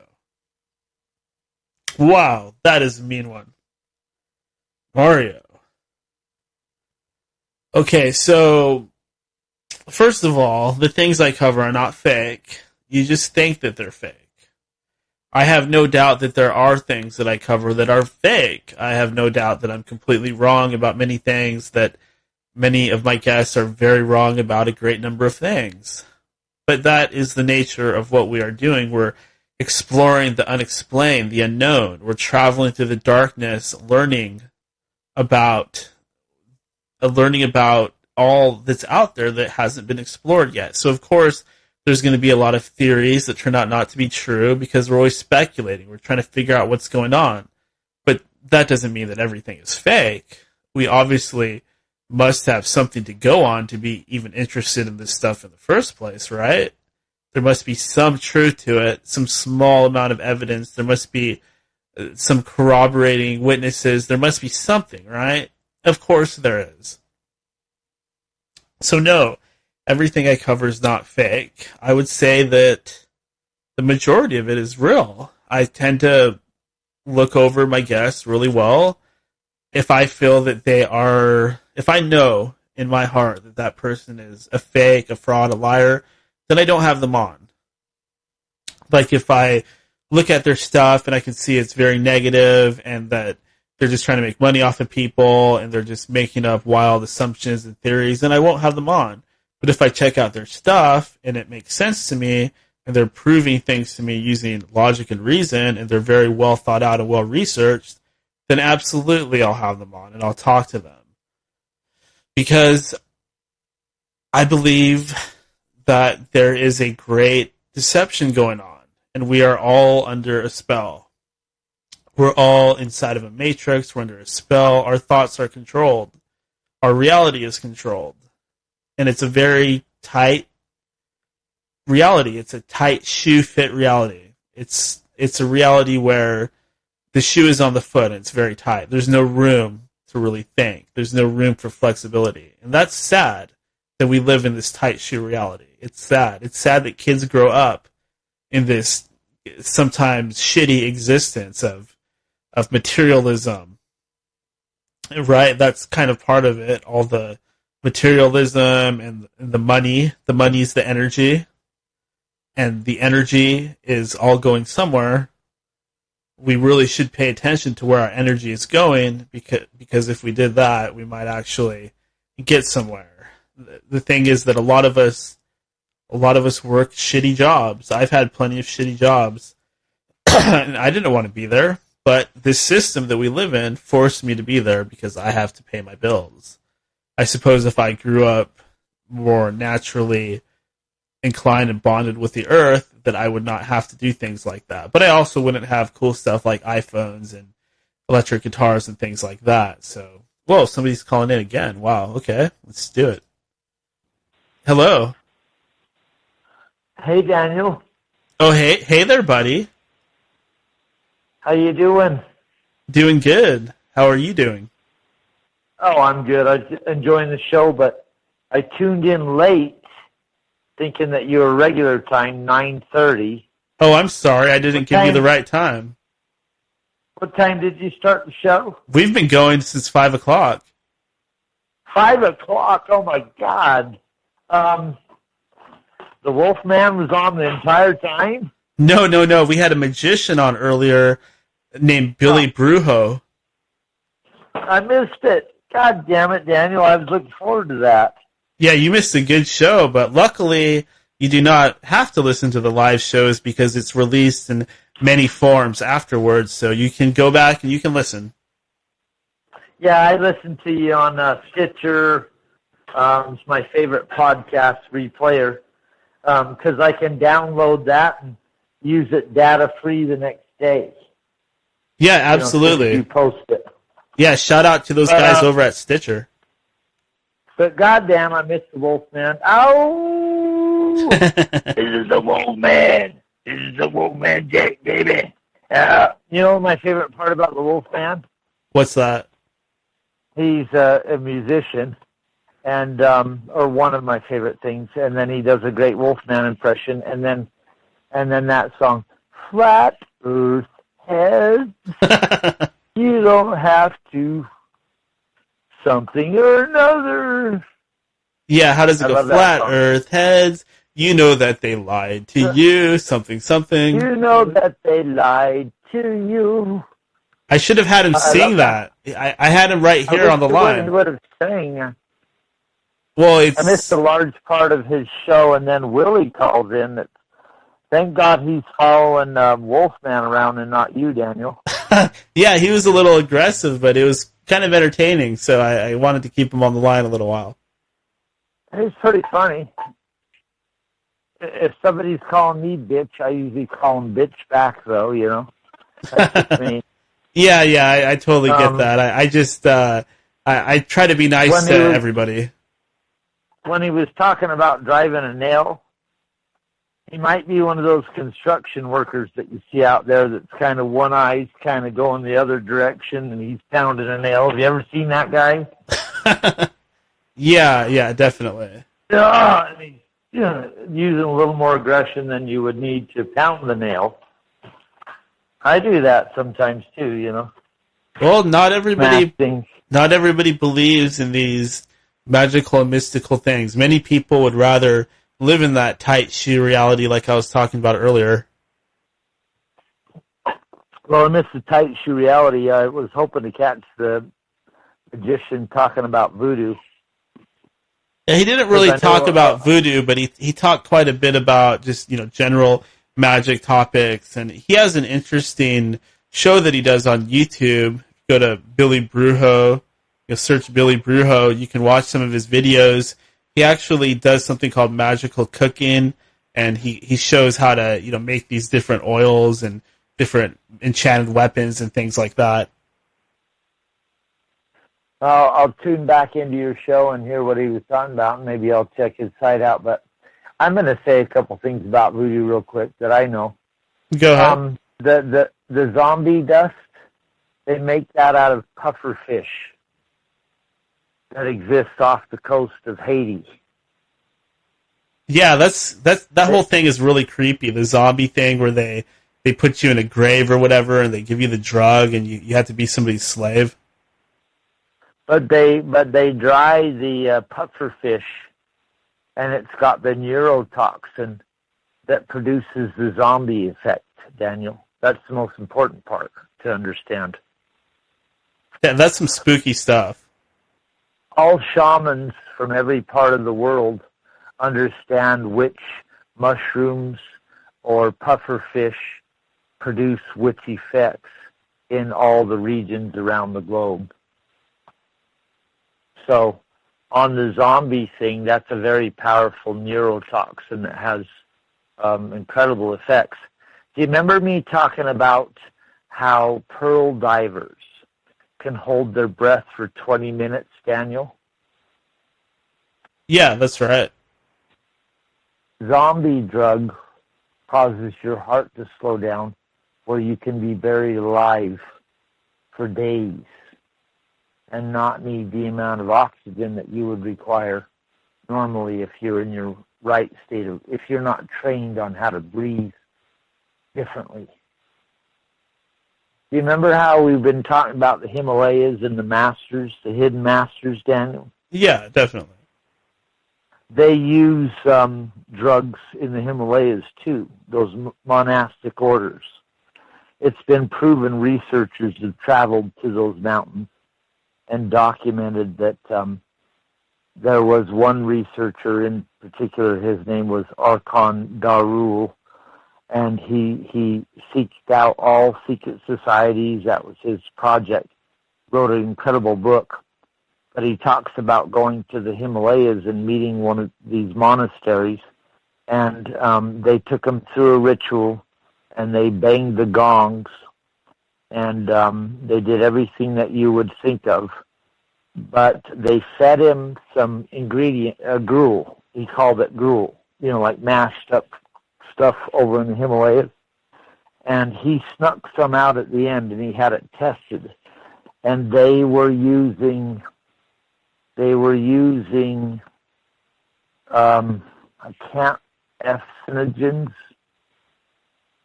in the gruel that they were feeding their members. So I'm not saying that the monks over in the Himalayas are phony. I'm just saying they use similar things that all shamanistic cultures use worldwide. Yeah, that's some interesting stuff. I would hate to think that a person might be able to actually find the ingredients to those chemicals on the internet or something and actually use them for the wrong purposes. Maybe it's good that we don't know the exact ingredients. Maybe it's good that some things remain secret. No, you're so wrong, Daniel. In my opinion, I'm a libertarian. People should be able to kill themselves if they want to, in my opinion. If you want to kill yourself, go ahead. No one should tell you otherwise. If somebody wants to ingest something, allow them to do it. I'm libertarian. Because you know why, Daniel? By that method, it's trial and error. If it doesn't work, people learn a lesson. You know what I'm saying? Yeah, that makes sense. But I'm just thinking that what if somebody got a hold of the zombie drug and they started giving it to people at parties and stuff like that? I mean, a responsible adult like you or me is one thing, but what about some of these frat boys that give women date rape drugs and stuff like that? I would hate for it to get into their hands. Well, I better tell you a little bit more of the history of the zombie drug. As soon as the pharmaceutical corporations figured out that the zombie drug was coming out of Haiti, they went and developed the zombie drug, and that's most of the drugs on the market right now. Did you know that? Oh, you mean like the weird designer bathrobe drugs and that stuff? The ones, the depression.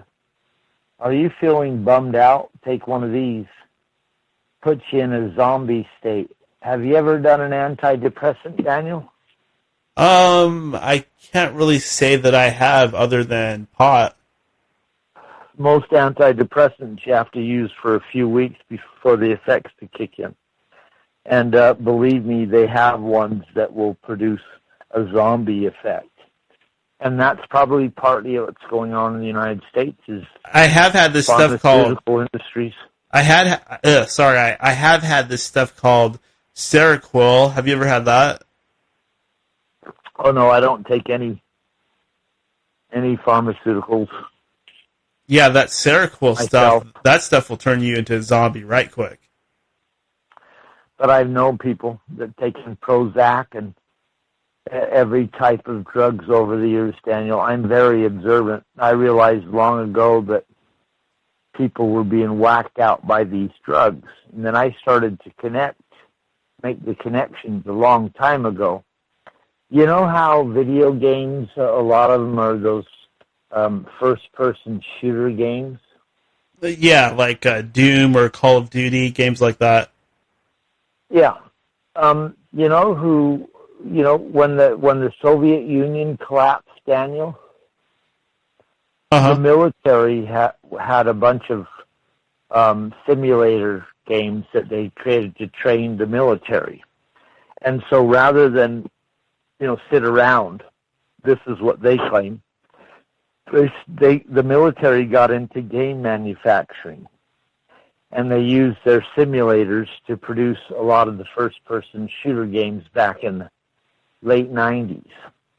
And at that same time, a lot of the zombie drug was being introduced into the pharmaceutical antidepressant thing. Look it up, Daniel. The chemical combinations might be slightly different, but they're almost identical in effects that they produce. Slightly different, but almost identical. If you go to another culture, Daniel, that's primitive, all they have to do, like your last guest was saying, is the community condemns that one person, and then the shaman puts the curse on them. And then pretty soon that guy's going to become a zombie because the community's condemned him, and the magic works. Yeah, I would not go for that. I would not go for that. I would say, I don't think so. I'm gonna grab this stick. None of you people better come near me. I'm gonna get the fuck out of this ghetto little village. I'm gonna your way out of this zombie village. Yeah, I'm gonna move to the city. Haven't you ever seen that show, Serpent and the Rainbow? That's a show, no. Oh, it's one of the best movies ever made on zombies. This researcher from the United States goes to Haiti because the company sends him there to find out about the drug. So he goes down there, and sure enough, he pisses off the zombie people because he wants the drug. The ones that control the drug. And so they use it on him, and they bury him alive. And then they turn him into a zombie. And it was a well-done movie, Daniel, like major Hollywood production called The Serpent and the Rainbow. And he comes back he tries to get out of there, and they show up in a parade and blow some of this dust in his face. And then the next thing you know, he's tripping out, and they get him, and they put him in a coffin, and they bury him alive. Ugh. And that'll fuck you up. They throw a couple spiders in at the end. And let me tell you about Haiti. That's real.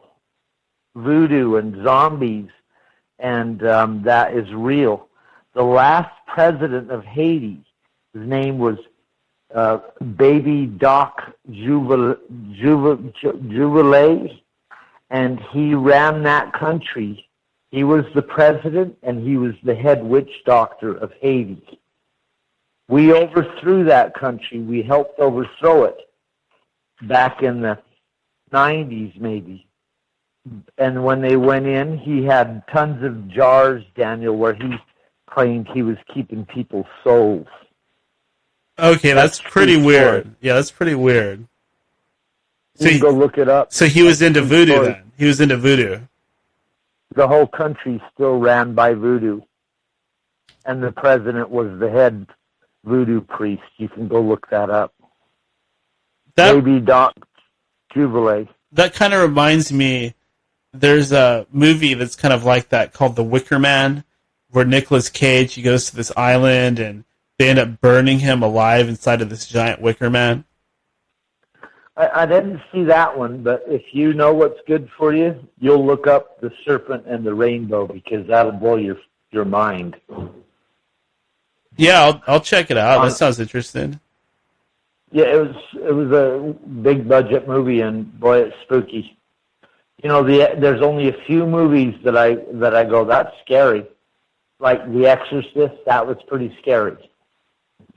But The Serpent and the Rainbow is one of those that's really spooky, because that shit's real there in that country. Yeah, I don't doubt it. I don't doubt it. That is really some creepy stuff. I mean, don't they believe in werewolves too? Like they call them loot guru or something like that? What? I'm not sure what Haitians call shape-shifting. But well, we have no other choice. We have no other choice than to go down there ourselves and go to Haiti and learn about this stuff firsthand. Well, you can go to New Orleans and get a taste of it. But Haiti is just full-blown. I mean, it's a real thing. Like your last guest said, there's zombies for real. But anyways, I won't keep you because I know you've been going so many hours. I'm glad I got a call in. Jesus, I had a couple of things I actually thought I'll write a note or two to discuss with Daniel. So I got the zombie thing in. Yeah. Anyways, Daniel, how you doing tonight? I'm doing good, but unfortunately we're going on. We just hit the 4-hour mark, and we're starting to go past 4 hours. So I think I'm running out of gas. So unfortunately, I'm gonna have to let you go, Todd. All right, I'll talk to you later. We got another show coming tomorrow night. Hopefully, you can call in then. Yeah, sounds good. All right, Daniel. All right. Good night. Rock on. There he goes. There goes Todd the Bod. Good night, buddy. Should I say it like that? All right, you guys. I have a lot of stuff that I was not able to really get to at all. So it's it's going to have to wait until next time. It's going to have to wait until tomorrow night because I'm tired. I mean, even I have my limits. That was 4 hours of broadcasting, and I'm sure I could do 5, but I'm going to have to work my way up to that. And once again, I don't want to take up too much of your time, all of you people out there that love the show and feel entertained by it. I hope this gives you some content to listen to, but there's no way I'm going to do a 5-hour show. So I'm going to go ahead and stop it right there, and I'm going to save all this stuff for tomorrow night. I do need to do some plugs, however, so if you just go to endofdaysradio.com. Why do I need to plug all this stuff? Why do I need to do that? Go to endofdaysradio.com for everything End of Days Radio. If you want to donate to the show, go to endofdaysradio.com and click that donate button through PayPal. I do appreciate those donations so very much. Help keep the lights on, help keep the servers up. And, oh hell, why not? If you like the show and you want to subscribe on iTunes, Stitcher, Google Play, YouTube. Follow me on Twitter. That's at Ninja Shoes. Ninja Shoes 777 on Skype. If you want to call into the show, you can add me on Skype or call in 219-348-9810. Like me on Facebook at The Real End of Days Radio. Subscribe on TuneIn, the TuneIn Radio app. Just search EODR. There's a fake one called End of Days Radio. That's not the original. That's not the real one. Search for EODR. That is the real show. And also, what am I forgetting? If you have any music that you like played on the show, send me the music or send me a link, and I'll check it out. The only thing is, it's got to be original music. It can't be something that is everywhere on the internet already. It's got to be kind of original. So if you have any original music that no one's heard before and you'd like it played on the show, just hit me up and let me know. And if you're interested in being a guest on the show, go to endofdaysradio.com and click on that Contact Us link, or just email me at danielendofdaysradio@gmail.com. And join me tomorrow night. I will be talking to David Charles Plate. Also got another show on the 22nd with Eve Lorgan. Actually, I've got some more shows, too, that I haven't put on the website yet, but they are confirmed, so why don't I go ahead and tell you about them now. Let's see here. I've got a show on the 25th. No, actually, I'm sorry. On the 20th, I'll be talking to Graham Dunlop from the Grimerica podcast. So you people out there that are fans of End of Days Radio and fans of Grimerica, we're going to join forces and do a little super show with Graham. End of Days Radio and Grimerica are going to join forces. And then on Sunday the 25th, oh, I'm sorry. That's let me get the time on that. That's at 8:30 p.m. on Tuesday, June 20th, and then on the 25th on the 25th at 2 p.m. I'll be talking to V from the Red Pill Hardcore podcast. So that's another podcast where they go really deep into this stuff. It's some real red pill material, obviously. You can guess from the name. So we've got 2 other podcasters on here, and both shows go really deep. And that's the type of show, and these are the type of people that I want to have on here, and I want to communicate with, because we all kind of have the same mission. So I'm probably going to be inviting some other podcasters on here, and maybe we'll do a little theme thing where next month or for at least a lot of shows in the row, we'll talk to other podcasters and learn about them and where they're coming from and what sort of stuff they like to cover, et cetera, et cetera. Okay, that's enough of me. That's enough of me in general. So I will let you all get back to your days. Go play your golf. Go fish in the lake. Go play your video games. Go do what you're going to do. Go do your magic spells. And I will see you back here tomorrow night at... What time is that show scheduled? At 8 p.m. Pacific Standard Time at endofdaysradio.com or on the TuneIn Radio app. Join me at endofdaysradio.com. Click on chat room and join me live. And I will see you then. Until then, everybody have a good night.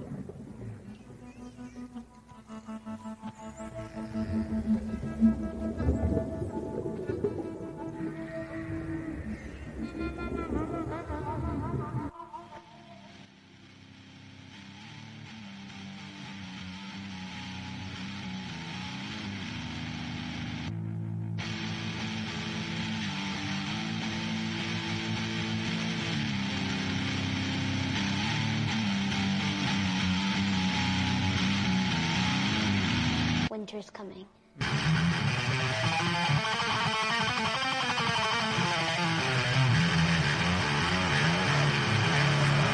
The king has returned from the broken ruins of Babylon. This is the end of days.